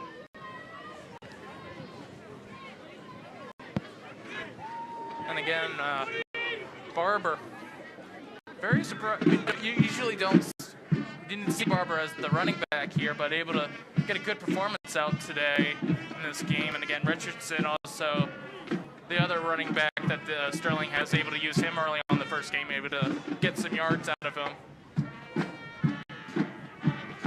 Rodriguez in the slot along with Valeriano. Thompson again from the shotgun. Blakeney near side receiver, and they give it to Barber again inside the 35 down to about the 33.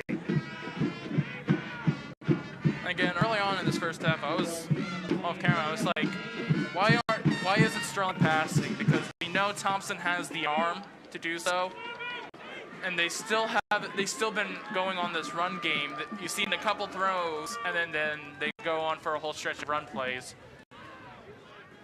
But they definitely should go back on the passing game soon. 3rd down and 8. Thompson takes a snap, looks right, throws right, has a man clean. Nice move by Blakeney. Blakeney gets a first down. Are you kidding me? Blakeney hits the Y button and picks up first down.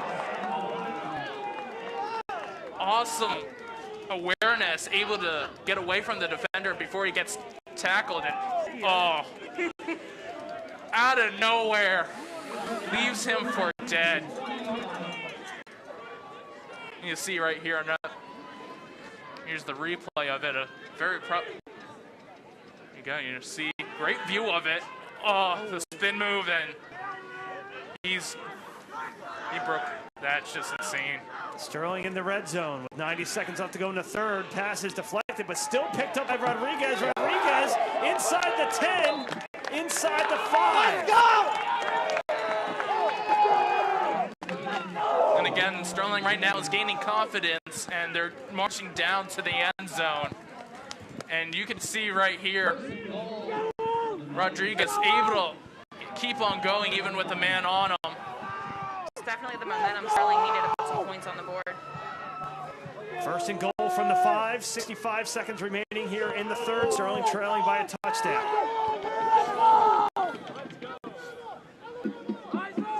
Taking their time, setting up the right play here to try and tie the game. They're going to have 4 opportunities to do it. David Barber, penalty marker throw. Barber's close to the end zone, but we'll take a look at the penalty. This might be, I don't know, this could be heading back, but it could be against the Lions. Thrown away from the play, it's going to be a hold against Sterling, and that is an absolute killer right there. You're going to see right here, it's number 50, I think. No, it's not. It's not 50. But thrown away from the play, too. And Barber went to the left. The flag was thrown to the right. Clock continues to run. 40 seconds remaining here in the third. Sterling first and goal. Ball at the 10. And check that to 15. It's been a very quiet night for Valerino. Thompson looking to pass. Passes.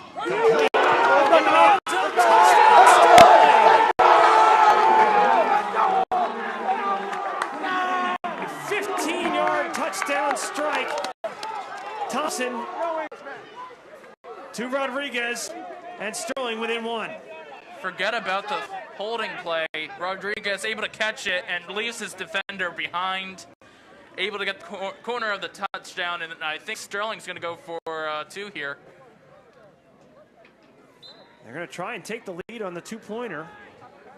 Very gutsy for Sterling right now. I don't believe Sterling has a kicker, a designated kicker, I should say. So Sterling could take the lead here. 15.9 remaining here in the third. Thompson barking out instructions. 2-point conversion on the way, going end zone for Valeriano. Does he get it? What a catch! He does! Valeriano brings it down with one hand, and Sterling takes the lead 8-7. No way! What a catch. I was just saying Valerino has been quiet all night, but... He answered. Oh! You're going to take the look at the touchdown, and you see Thompson able to get to Rodriguez. Rodriguez able to break away from his defender, able to get the touchdown. And we're going to hopefully see the replay of this 2-point conversion. You see, and you're going to see another view of this touchdown here. Nice throw and able to get through. I tell you what, though, with all the attention that has been given to Christian Valeriano throughout the first 4 games of the season, we haven't heard much from Yoel Rodriguez. It's nice to see it. This is like almost his coming out party here, doing a great job here tonight, and has a touchdown to show for it. Brings Sterling within 1, and then Valeriano back on the score sheet with his one-handed snag right here.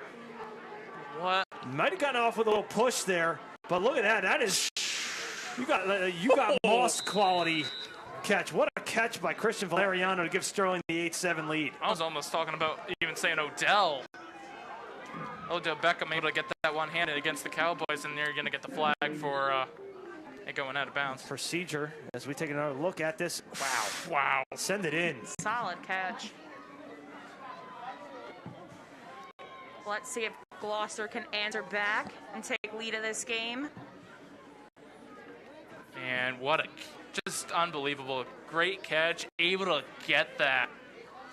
The athleticism to be able to catch that too is just great by him. And again, he's a junior. He has 1 more year, and wow.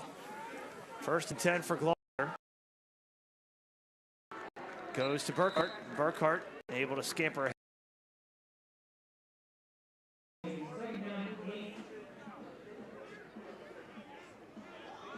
here's another replay again, and that's the end of the third quarter there. And so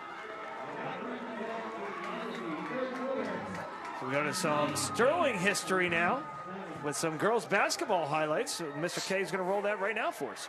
It's the South Jersey Group 2 championship game between Gloucester and Sterling. How you doing, everybody? Tad Kozaneski, Howard Clark, the entire sports video crew here today.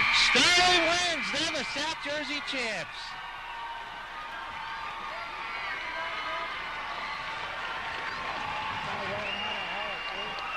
The people you've been because I've been coaching so long, to see some of the people from 10, 15 years ago come out and still support the team is really great. And you see Coach Ulrich there, who coached a ton of different sports here at Sterling High School and is an accomplished coach. And they're with the championship game there against Gloucester, and it's a small school. And then Schulze and I talked about it, Mr. K and I talked about it a little bit, how the small town community, the feel is for both of these teams. probably brings one of the best atmospheres in that small gym that they have. And Schulz, you guys can't see or hear him, but he's nodding his head. He knows. So fourth quarter on the way, 8-7. Sterling took them nearly 3 quarters to get on the board, but they finally do in dramatic fashion. But Gloucester looking to answer. Nelson off the left side, able to find some room, gain of about 8 or 9. We'll call it 8. He'll be about a yard shy of the first down.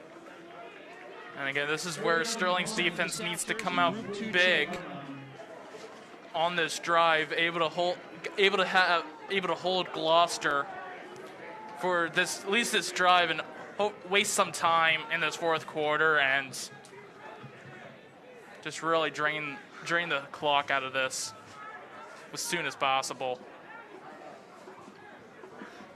3rd and 1, ball at the 44. That's a keeper and a first down for the Lions. They'll get the first down by a handful of yards, and they will move the chains. So Gloucester on the move. Sterling in need of a defensive stand here after the touchdown, and what a series of events there offensively for Sterling. First, the catch for the touchdown by Rodriguez to get in the end zone for, I believe, the first time of the season. And then the 2-point conversion. Christian Valeriano, a highlight reel 2-point conversion. And he was relatively quiet for most of the game, and then got it where he needed him the most. If you really look at his 4 games, it's been a highlight reel. Gloucester only gains a yard there. Good job by the Sterling defensive line, as Burkhardt goes nowhere. Gain of 1. Right now, Sterling's got to do that for another 3 downs, because this could be really fourth down territory. And again, time's going to be a real factor for really both teams right now. One's trying to leave not enough time for the other team to score, as one's trying to hold another team and waste time. Nelson again on the carry. Sterling equal to the task again. No gain for Nelson. So you look at this Gloucester team, guys, that comes in scoring 42, 20, 37, 50, and 12. I checked that 40, 41, 42, a pair of 34s and a 49 on the season. And Sterling holding them right now to just 7. Again, Sterling's defense able to hold strong so far almost all game. Still have about 9 minutes and 20 seconds left, and let's see if they can. It's really is Sterling going to able to do this for the rest of this fourth quarter? 3rd down and 9, ball at midfield. Delgado looking to pass, looking to set up the screen, and it's picked off by Richardson. Richardson at the 40, the 30, dragged down inside the 10, still on his feet. Touchdown, Sterling! Oh, no way, Richardson! Way to go! No way! Pick 6 by Richardson. Also a one-hand grab, almost, thought for a minute gets tackled, able to keep on his feet, and wow! Talk Pick about 6 for Richardson, and Sterling increases the lead 14-7. Talk about another high reel play right there. Wow. Where was this Sterling early on this season? This is the first time all season Gloucester's been down. I think they gave Sterling a sideline warning. I saw a lot of the coaches. I think the flag came in late. And that's going to be that's a big penalty, because now that backs the ball up for the 2-point conversion, because Sterling doesn't have a kicker.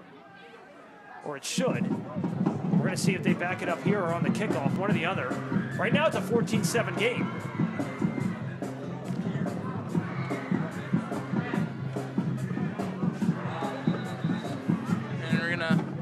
looks like they're going to... Where are they moving the ball? That's the question.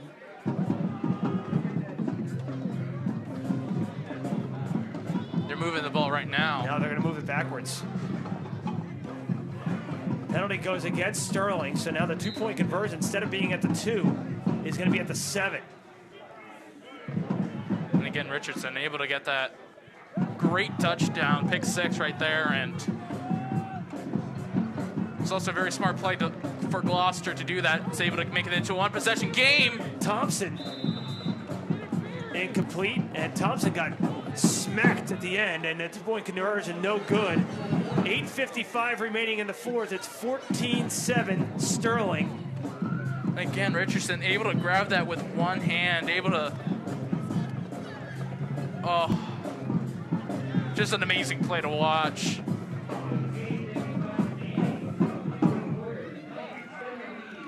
And it's really been two highly, I don't know, it's just been 2 plays that have been amazing from Sterling. This is the first time this season that Gloucester's been down at any point in the game. So we will see how they shall answer.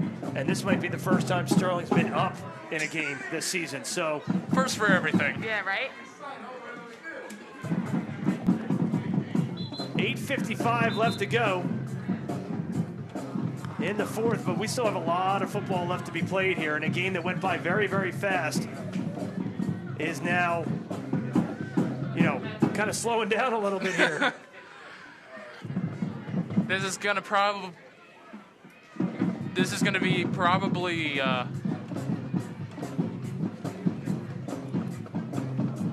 going to be the longest 8 minutes and 55 seconds Sterling will ever face.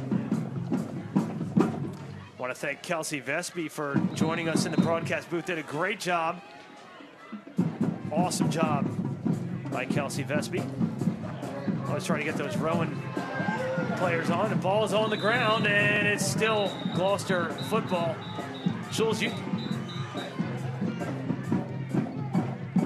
more trivia while we unpile the bodies here. This is Gloucester ball. What famous band stayed in Gloucester City for one night in the early 60s? All right, I'm going to go with the Beatles. I'm going to go with the Stones. I'm going to go... Yeah, I'm just going to go with the Beatles. Copycat. The Beatles, John. Yes! All right. John Joyner. The Beatles at the Holiday Inn on Route 130 between shows in Atlantic City and Philly. Wow. That's crazy. Oh, okay. Wow. Everybody was looking for them in Philly, and they hit in Gloucester. 1st and 10.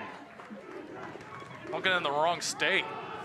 You go to Burkhart. Burkhart, short gain. Schulz, you got a chance to... I mean, you took the third quarter off so we could get Kelsey Vesby in. Everybody's doing a tremendous job, but we talked about last week. I can't help but think, as we look at the replay here, of the impact of a loss last week, but a loss in which they came back and scored 24 points after being down 28-0, showed that fight and that drive and that will just to look to the next play. I think it's really carried over into this game, and one of the biggest reasons why you're looking at Sterling up right now, 14-7. Delgado from the shotgun, going to keep it himself. He's in trouble behind the line, and he's going to go down in the backfield. Loss of 2 back to the original line of scrimmage. Sterling D. First time they've been coming up big this season. Yeah, on the defensive side of the ball, there you see the energies that Sterling's developed in getting the lead and grabbing the momentum. You see go off to the left-hand side, they close him in, and then you see the gang tackle. This is a Gloucester team that runs the ball, can find space, but if you gang tackle, you're going to negate that space. You're going to see, right, if you look at a replay here, he actually slips, and again, his one foot actually slips, I believe, and... Good point, John. That's been a big impact tonight, on drop balls and, some couple fumbles. Chance for Sterling to force a 3 and out. Delgado from the shotgun sets up, meets up with Nelson on the far side. Spin move, tries to move ahead forward, and an only gain of a couple there, short of the 45-yard line. And it's going to bring up 4th down and about 6. And again, Gloucester's going to have to go for this. Being down by 7. For a minute, I thought this was going to be going back. against Sterling for roughing the passer. Yeah, but guys, what you're seeing is really good closing speed and on either a ball carrier or a receiver on the attempted run after the catch. Gloucester going to punt this one away on 4th and 6 with 6:40 remaining. Great punt by Gloucester. Sterling going to get away from it. Takes a Gloucester bounce inside the 20 at about the 18. And right now, what Sterling has to do is just run it. Don't think about passing it. Now, this is your time where you bring in Richardson. Even though he's fumbled the ball once, he's still a reliable running back, able to break tackles and get big yardage. I agree with you, John, especially since you have the ball deep in your own end of the field. Obviously, you want to protect the lead, take time off the clock, and yeah, I couldn't agree with you more. Nice start their drive at their own 20. 6:33 remaining, 1st and 10. By the looks of things, they might give it to Barber. Richardson and Barber in the backfield. Thompson from the shotgun, going to give it to Barber. Barber on the inside. Barber, shoestring tackle by Nelson. Otherwise, Barber had a ton of room in front of him. Yeah, and they're the types of yards you want to get just to give yourself some breathing room. And boy, Dave Barber's had a great night on both sides of the ball. Kudos to that kid. He plays hard. And, yeah. There's a lot of the tough things out there. Still got to close out this game, though. And then there's still a lot of football left to be played, and you got to play all the minutes. Yep. Like I said, these 6 minutes are definitely going to feel like an eternity for Sterling. Nice set of moves again here for Sterling, and they get the first down and then some out to nearly the 40-yard line. And remember those field conditions that we said looked really, really good in the very beginning of the game? The middle of the field really starting to get chewed up. Yeah, and you know, with the slippery ball, don't think that when you're looking at a Gloucester team that's very opportunistic, if you're a Sterling ball carrier right now, you got to hold on that ball with 2 hands, because a second man in is definitely going to try to go for the strip. And you know, you don't need those extra yards. Just if you see them coming out, you're trying to strip the ball, hold on to the ball and go down.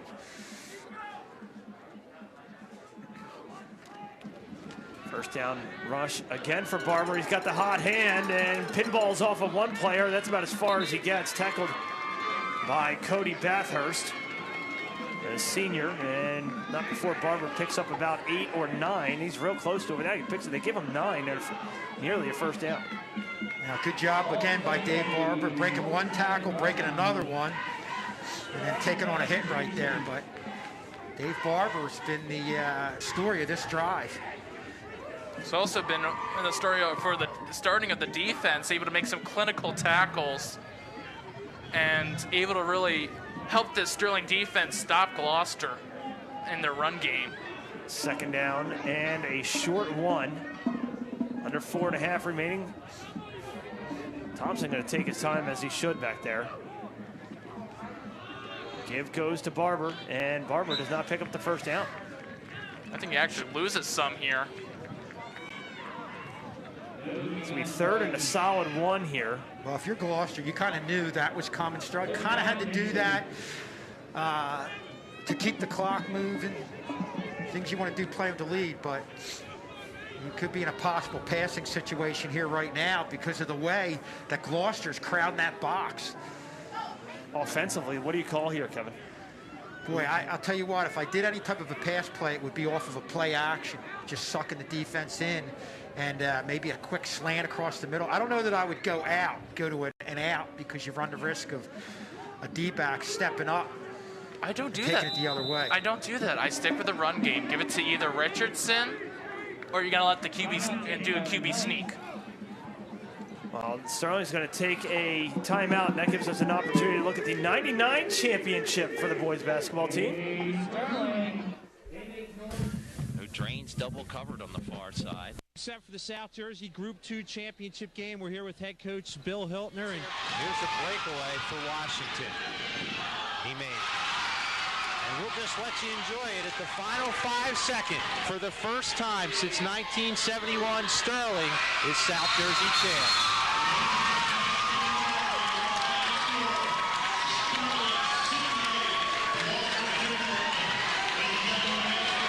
Player of the game here in the Sports Video Network. Ernest Turner, a sophomore, 30-plus points tonight. I got to be honest with you, Ernest, as I drop this. You make it look easy. How did you pick up your skills of the game? And back to live action. 3rd down and a short one. They go to Richardson, and I don't think he gets it. I think Gloucester holds there. We'll see as they umpile it there. It's going to bring up a 4th down.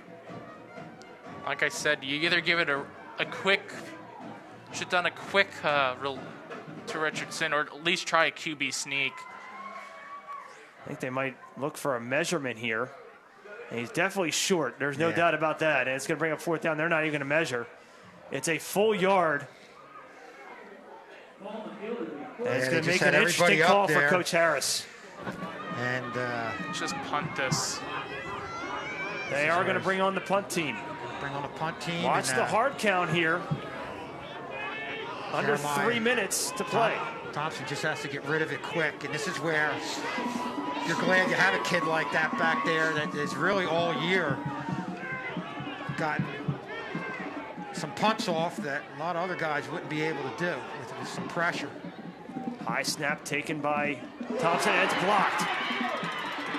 It's blocked, and Gloucester recovers inside of Sterling territory at the 45. Worst case scenario for Sterling, best case scenario for the Lions. Boy, yeah, it looked like they had his own guy come. Ooh, yeah, it might have went off his back and then hit a hand. Gloucester's definitely in there too, but it might have initially hit the back of. Yeah, looked like the shoulder of a Gloucester. And again, Barber trying. Sterling player right there. Barber tries to, when this ball is up, he's trying to grab it, maybe get that extra yard. Unable to really hold on to it and get that extra yard, because if he grabbed that he was clear. Time of factor, 2:34 remaining here in the 4th.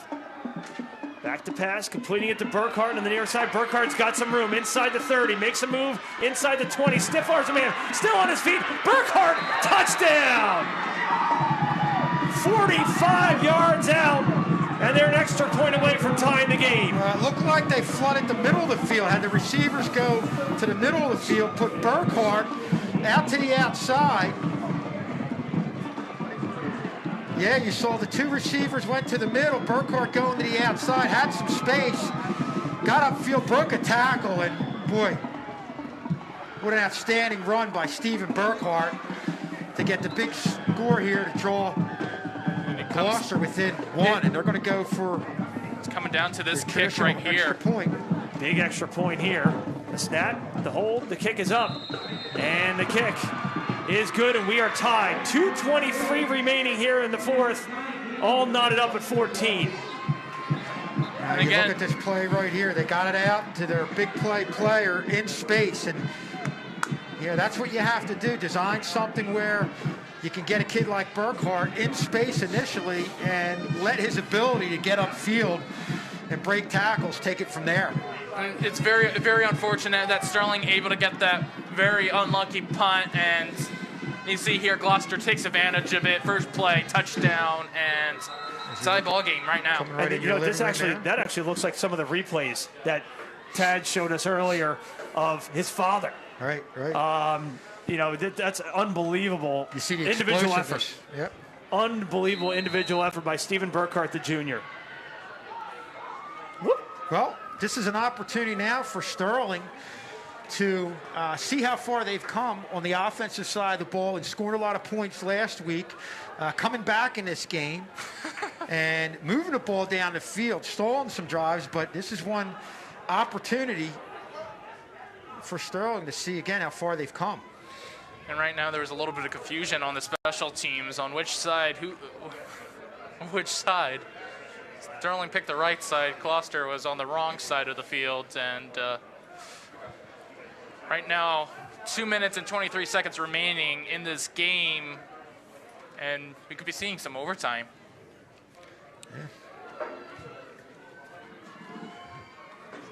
This could be the last home game for Sterling, as they will be on the road from here on out. Paulsboro and Delran.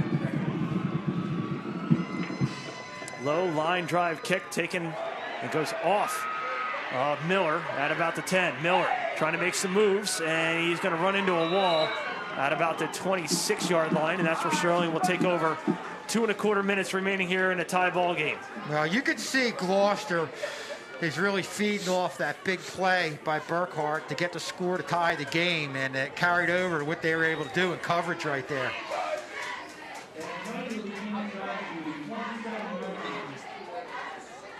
So Sterling back on offense in a tie ball game in the fourth quarter. That's all you could ask for here really in this situation here at home. Good rebound after a tough Seneca loss. They trailed that game as much as 28-0. Battled back to within 10 and came up empty.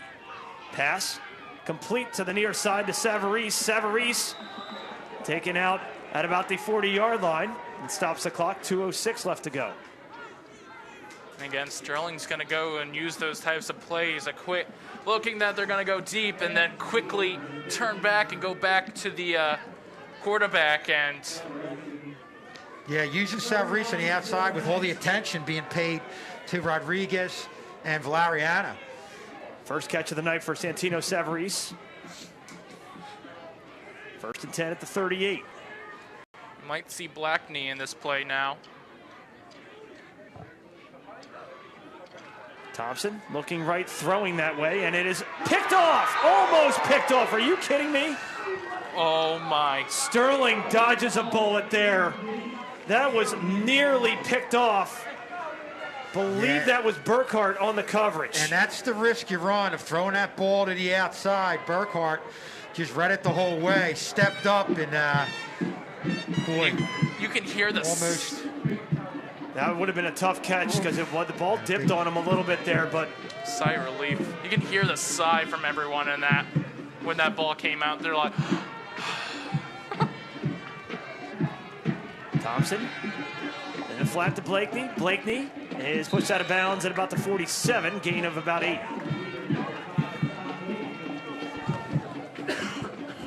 And right now, this is going to be again, what type of play call you go here? Do you try to run it up in the middle? Well, 3rd down, I think you see them passing the ball. It depends. Obviously, Gloucester with Sterling throwing the ball now is loosened up a little bit. So yeah, it could be a possibility. 3rd and 3. Yep. They have to get to just shy midfield for a 1st down. Go out into the flat. Blakeney has the 1st down inside of Lion territory. Gets both feet in bounds. Nice catch. Good presence of mind, knowing where he is on the field. Got the 1st down and a fresh set of downs. Yeah, and a good job of getting the ball out to him in a hurry. Quick 2-step drop, get it out there in a hurry. Don't allow the defense the opportunity to step up and get the pick. And I actually, when Thompson was pointing at Blackney, I was like, they're going to I could see where they were going for. Nice quick little pass right straight through him, and he was really left wide open. They're almost giving him a little bit too much space right there, and Sterling was able to pick the 1st down. High snap taken by Thompson. And it's over the head of Savarese. And I think Thompson had some room there to run and opted not to take it. Sterling 2 timeouts, so they could have used it. Yeah, I agree with you, Rob. That might be one where you just tuck it in. And it looked like he had an opportunity to get about 5, and probably just as important, had an opportunity to get out of bounds. But, I mean, the clock stopping part of it, that's going to happen anyway with the incompletion. And that was also very dangerous how he threw that up a little high. He left his wide receiver exposed for a big hit like that. And again, like you said, Thompson probably should have ran that one and probably really would have gotten some nice yardage out of that. Thompson, plenty of time. Finally throws it, completes to Blakeney, but going nowhere. Maybe a gain of about a yard. Good coverage on the play by Brandon Shepard. Boy, that's a great play by Shepard. Blakeney's a kid with a lot of speed and just kind of cut across the middle and made sure he was just going to stay on him right there. I mean, he was glued to him and just made the hit right when he caught the ball. Didn't allow him to get upfield. Check that. That was Mason Jankowski on the coverage. Out in the flat again to Blakeney. Blakeney spun around by Burkhart. And they're going to say he stayed in bounds. Clock continues to run as we are 65 seconds away from overtime. Punt it or go for it. 4th down and 6. I think here you run the clock all the way down, and do you make it one last play? And some confusion on the Lion defense. Well, they're going to give it a shot here. Now I agree with you. This is a good job just running the clock down. Under 30 seconds, or just about 30 seconds left to go in this 4th quarter, and they're going to run it down and then take a timeout. Smart timeout by Coach Harris there. 27.2 remaining. You're faced with a 4th and 6 at the 46. You don't make it. You give Gloucester and this high-powered offense a short field. That's not what you want to do here late in this game. Yeah, they probably want to maybe at this point punt, get it to overtime, and go from there. Next game coming up Saturday, November 7th. Note that is a Saturday morning game at Paulsboro as Sterling goes on the road for first time what seems like forever. Yeah, that's going to be games since the Haddon Heights game, and that is going to be an 11 a.m. kickoff. We'll have the coaches show for you as we previously did. As you look at the remaining schedule, there may be one additional game inserted in there at some point. We're not sure. We're waiting for a word from the state on that one. Delran is going to be the Wednesday of Thanksgiving. It's a Thanksgiving Eve game, so it's nice to have that game back again. It is good to have. Yeah, I know. We've gone away from it in recent years, but it's good to have it back. So Sterling going to punt this one away with 27 seconds remaining, and I'd be shocked if they give a returner an opportunity here to send it back. It is blocked. Gloucester. Sterling falls on it, and it's going to be Gloucester ball at their own 45. They have all 3 timeouts and 20 seconds to work with. Something you just don't want to see. Something Sterling's been very good at. A little bit of a low snap, but Gloucester's really getting a lot of bodies in there, and they're able to get their hand on it. Really closed in on Thompson, and have an opportunity here with, we got 20.4 seconds remaining. Like you said, 3 timeouts, so you have to think that you're going to at least get 3 plays.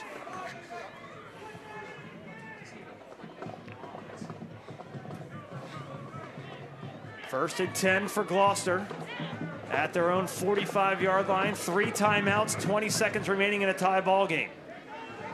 Delgado, plenty of time, going across the middle, has a man, and it is incomplete. Here comes the penalty marker. They were looking for Burkhart, and it looked like he was held down at about the 15. And that's one of the ones where if there was a doubt, you'd kind of give the benefit of the doubt and make a no call, but I think the ref had to make this call.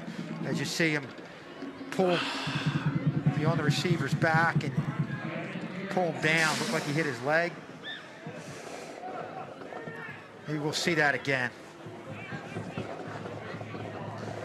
See, I just saw him go down. I saw it in fast motion. I just figured he was draped on him. Let's see here. Fortunately for Sterling, it is not a spot foul like it is in the NFL. That was Blakeney on the coverage. It might have extended that arm and pushed down Burkhart, but either way. Here we go. Here's another. And right now, Sterling's defense can't make mistakes like this. 14 seconds, ball at the 40. Delgado from the shotgun trips to the near side. Delgado looking to pass, being pressured, incomplete. Double covered was Burkhart. On the coverage for Sterling was Xavier Miller. Well, kind of thrown behind Burkhart there. And honestly, Sterling could have almost intercepted that by the looks of things. And really, I don't know which player got it, but it was there to cover him. But and John, you could see the close coverage on Burkhart. Obviously, a kid they knew about in films, and what he's done in this game has gained their respect. And he's one guy they don't want to allow to get out in the open. 2nd down and 10, 10.7 remaining, and a whistle on the field. And a timeout, Gloucester. That is their first timeout And you got to figure, I mean, their field goal kicker or their extra point kicker looked pretty good in the extra points. I don't know how much room he needs or what his range is, but I would assume that they have to get within the 20-yard line. Yeah. To even have a shot, especially on a cold night like this, cold ball on a field that's been chewed up a lot tonight. So, but that's what having the timeouts in your back pocket allows you to do. You might want to send everybody deep and then bring somebody underneath, open some space up on the field. Like you said, you're going to have to at least get to the 20-yard line, even then some. I mean, that still would probably is a decent kick for a high school kicker. You're talking, if your ball's on the 20, you're talking about a 35-yarder. And just thinking about field goals right now, I saw this one clip. I believe it was a Rice University. I don't know, but it was a college that took a field goal last minute in overtime, and oh my, almost intercepted. Well, he had some open field in front of him too, John. Valeriano almost on the pick. 5.8 remaining for all intent and purposes. This could be the last play of the regulation period. Again, going back to the field goal, it was a quadruple doink. I kept watching that. I'm like, well, Cody Parkey's been outdone. Another timeout. And I have a trivia question. Another one coming in from Matt Sheehan. Okay. Gloucester City, coached by Art DePatry, lost a boys' state basketball game to East Rutherford High School. What famous coach and more famous announcer coached East Rutherford? Dick Vitale. All right, so for a bonus point, what year was that? 1970 or 71? What in 1972? Say 71. 71 is correct. You're right. Okay, well, I said 70. Mr. K said 71, so Mr. K got that one. So, I mean, Matt Sheehan doing a great job with the trivia questions. Yeah. He's firing away, and you're on fire tonight. I'm trying. Put him on Jeopardy. Let's go. I'll take 200 for. And I'll throw another one out there. In that, like 1970, there was another coach who took Woodrow Wilson to the state championship, who ended up being a pretty big-time college coach. Mr. K got that, Gary Wilson. Third down and 10, 5.8 remaining. Gloucester still has 2 timeouts. This could be the last play of regulation. Back to pass Delgado. Delgado just going to heave it into the end zone, throws a strike, and it's incomplete as the horn goes off, and we are heading to overtime, all tied at 14. Well, just a fitting way to end regulation. Both teams really battling. You saw Sterling take the momentum. Here we see heave just to the end zone. That's what you're going to do in this situation. Throw it up there and hope and pray. Now, but both teams, again, have really played hard and fought. Sterling in the fourth quarter looked like they took the momentum after the interception for the touchdown. But give kudos to Gloucester for fighting back and tying this game and sending it to overtime. After a pretty uneventful first half, this game has exploded here in the latter stages of the third quarter with some nice catches and blocked punts, all sorts of craziness. And we're going to catch glimpses of all that craziness on Twitter. Just follow Channel 19 on Twitter, at SterlingTV19. That's where you pick up some of the highlights and all of the announcements of the game broadcast, and really a lot of great stuff on that Mr. K and his team puts out there for the audience here. And if you're looking at overtime rules, Schulze, we're going to have to turn to Trey on this one. Trey, standing up to my right, join us here in the first half. What are we looking at for the overtime rules? Being the injured guy up here, what are we looking at for overtime? I'm pretty sure overtime rules go in, I think, both teams get the ball, and 25-yard line. Okay. Yeah, 25-yard line, and if one doesn't score, it goes in sudden death, and first one to score wins. Okay. So I know the college rules. Still that was the current rule. So both coaches out there, as well as 2 representatives from the team. You see Jeremiah Thompson there, as well as Chris Dolson, the senior. And they're going to do the coin flip. If they can find the coin in the grass, I'd be surprised. stuck in the mud. Hold on. Sideways. At the end of the third quarter, Woodrow Wilson leading Haddonfield 8-3. Oh, man. That's in Woodrow Wilson. Or is it at Haddonfield? It is at Haddonfield? Yeah, it is. Yeah, it is at Haddonfield. Excuse me. Timmy Hall doing a great job with our social media feed here tonight. Good job. So, Trey, you've been on this field, and you guys have been – this has got to be killing you up here. A position that you would love to be down there. What's it like being up here, the difference between being up here and being down there?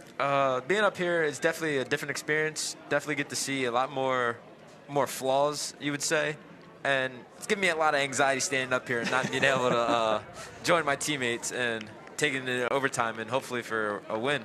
And I know, Schulze, that was tough for you for the last 4 years having your son on the team. And I know you were out the door for most of the of the game. That must have been tough for you as well. It was definitely a different experience. And I think Trey's a player up here. It probably looks a little easier up here than down there. Would you think that? Or it seems a lot more easier said than done. Yeah, right. But I guess I'll put it that way. So if you are going strategy here, Schulze, you win the toss. What are you doing? Were you on offense or defense first? Probably want to put them on offense and put, if you make the stop, it puts you in a good situation. So Sterling's looks like they're going to start on offense here.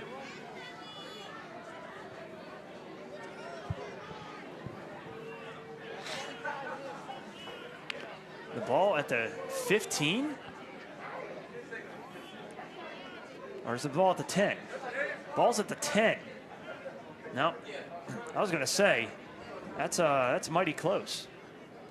Yeah, I think they definitely checked it, and it's the 25. Yeah, I was going to say, that's looks a little bit back to normal there. All right, so 1st and 10 from the 25. As we start overtime, Sterling the first possession. Thompson fumbled the snap, but keeps it himself. He was going to hand to Barber, and a nice tackle. Beautiful tackle there by Kyron Nelson on the busted play. Gain of 1 somehow. And there was some open field. You see some defenders getting over there late, but if Del Nelson wasn't able to get him, he had some room off to that left side, no question about it. 2nd down and 9 for Sterling.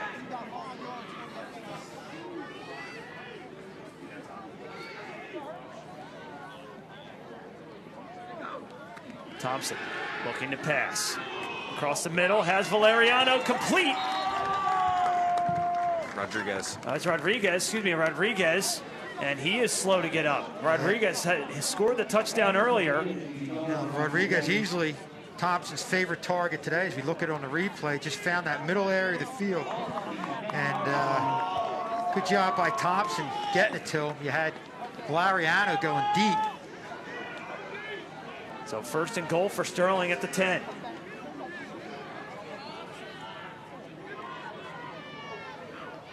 Thompson hands to Barber. Barber makes a man miss, makes 2 men miss inside the 5, and that's about as far as he's going to get. 2 great moves by David Barber, and it's going to be that much closer to pay dirt. Well, David Barber was the big guy on that previous drive in regulation that got them out to the 50-yard line. Just by a lot of runs like that. A couple of nifty little moves right there. A broken tackle. David Barber's definitely getting the tough yardage up the middle tonight, especially in the latter part of this game. Yeah, David Barber shows that he's not going to go down with 1 man. He shows a lot of fight in him. 2nd down and goal from the 2. Barber to Thompson's left. Thompson going to look to pass, and it is complete in the end zone. Touchdown! Hassan Blakeney. Sterling leads this one now 20-14. Well, Blakeney's been one of the favorite targets of Thompson in the latter part of this game. Of course, we talked about him going a lot to Rodriguez, but that last drive went to Blakeney a lot, and you saw the Gloucester defender slip, and we talked about the wet field, but I think when you have a kid like Blakeney who can cut so fast, think that had a little bit to do with the defender slipping, and what a big play there. But nice throw by Jeremiah Thompson. Good run, good route run there by Hassan Blakeney and hauling the ball in for 6. Big 2-point conversion here. Should Sterling convert here? Thompson from the shotgun, looking for the end zone to Blakeney, complete for 2. 22-14 Sterling in overtime. Yeah, another perfect throw. Again, they just can't contain or cover Blakeney. Blakeney goes 2 for 2, the touchdown and the 2. Deuce is wild for number 5. Yeah, really exploiting the outside part of the field. Here's the 2-point conversion here. Blakeney from the wide out position just gets the outside. And what a job Thompson does of throwing the ball where it needs to be thrown, and of Blakeney also adjusting and catching the ball in that spot, because the defender really didn't have bad coverage on him. He was right there, just a real good throw. Yeah, not only that, Schultz, not even catching the ball, but getting his feet in too. Definitely a big deal. Gloucester's turn on offense and some whistles.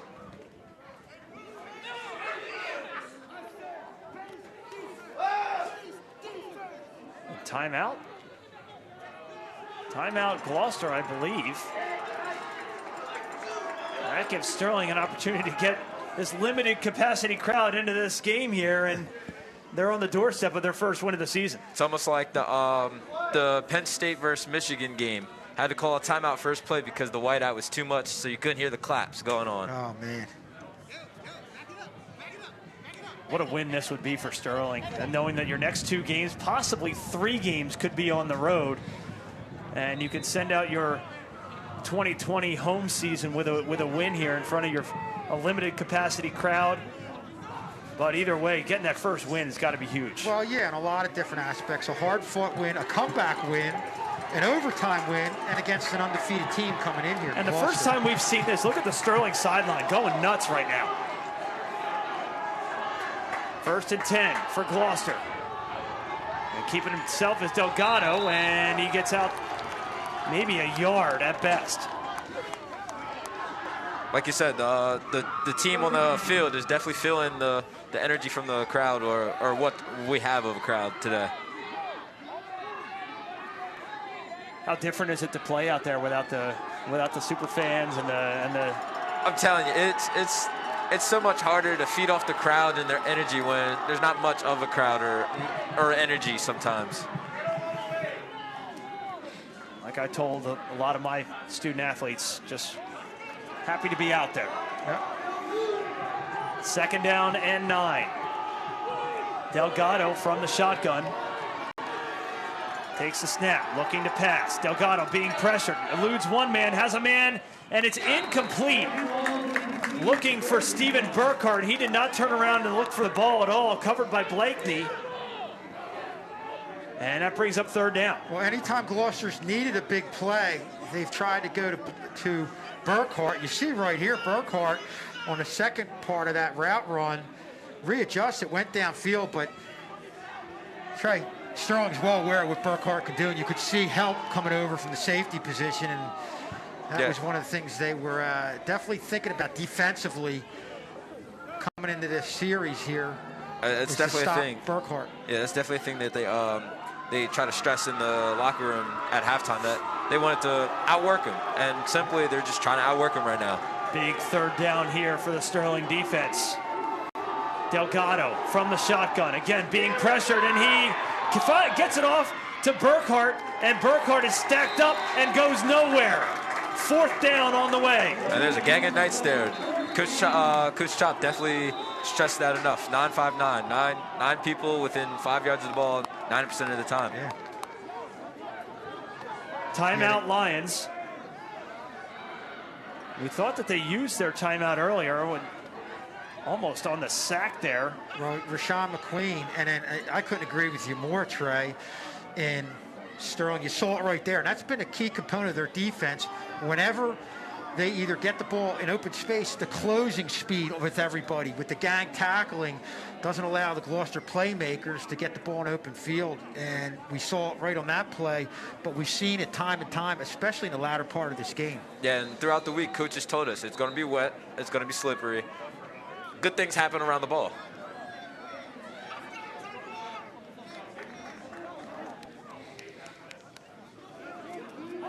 Last time Sterling won a game was October 25th, 2019 against Overbrook. Again, almost a year to the day. Yeah. That was at Overbrook, I believe. 4th down and the gain for this Sterling defense.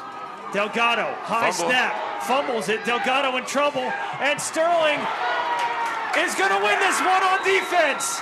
The defense comes up huge, and Sterling notches its first victory of the season, 22-14.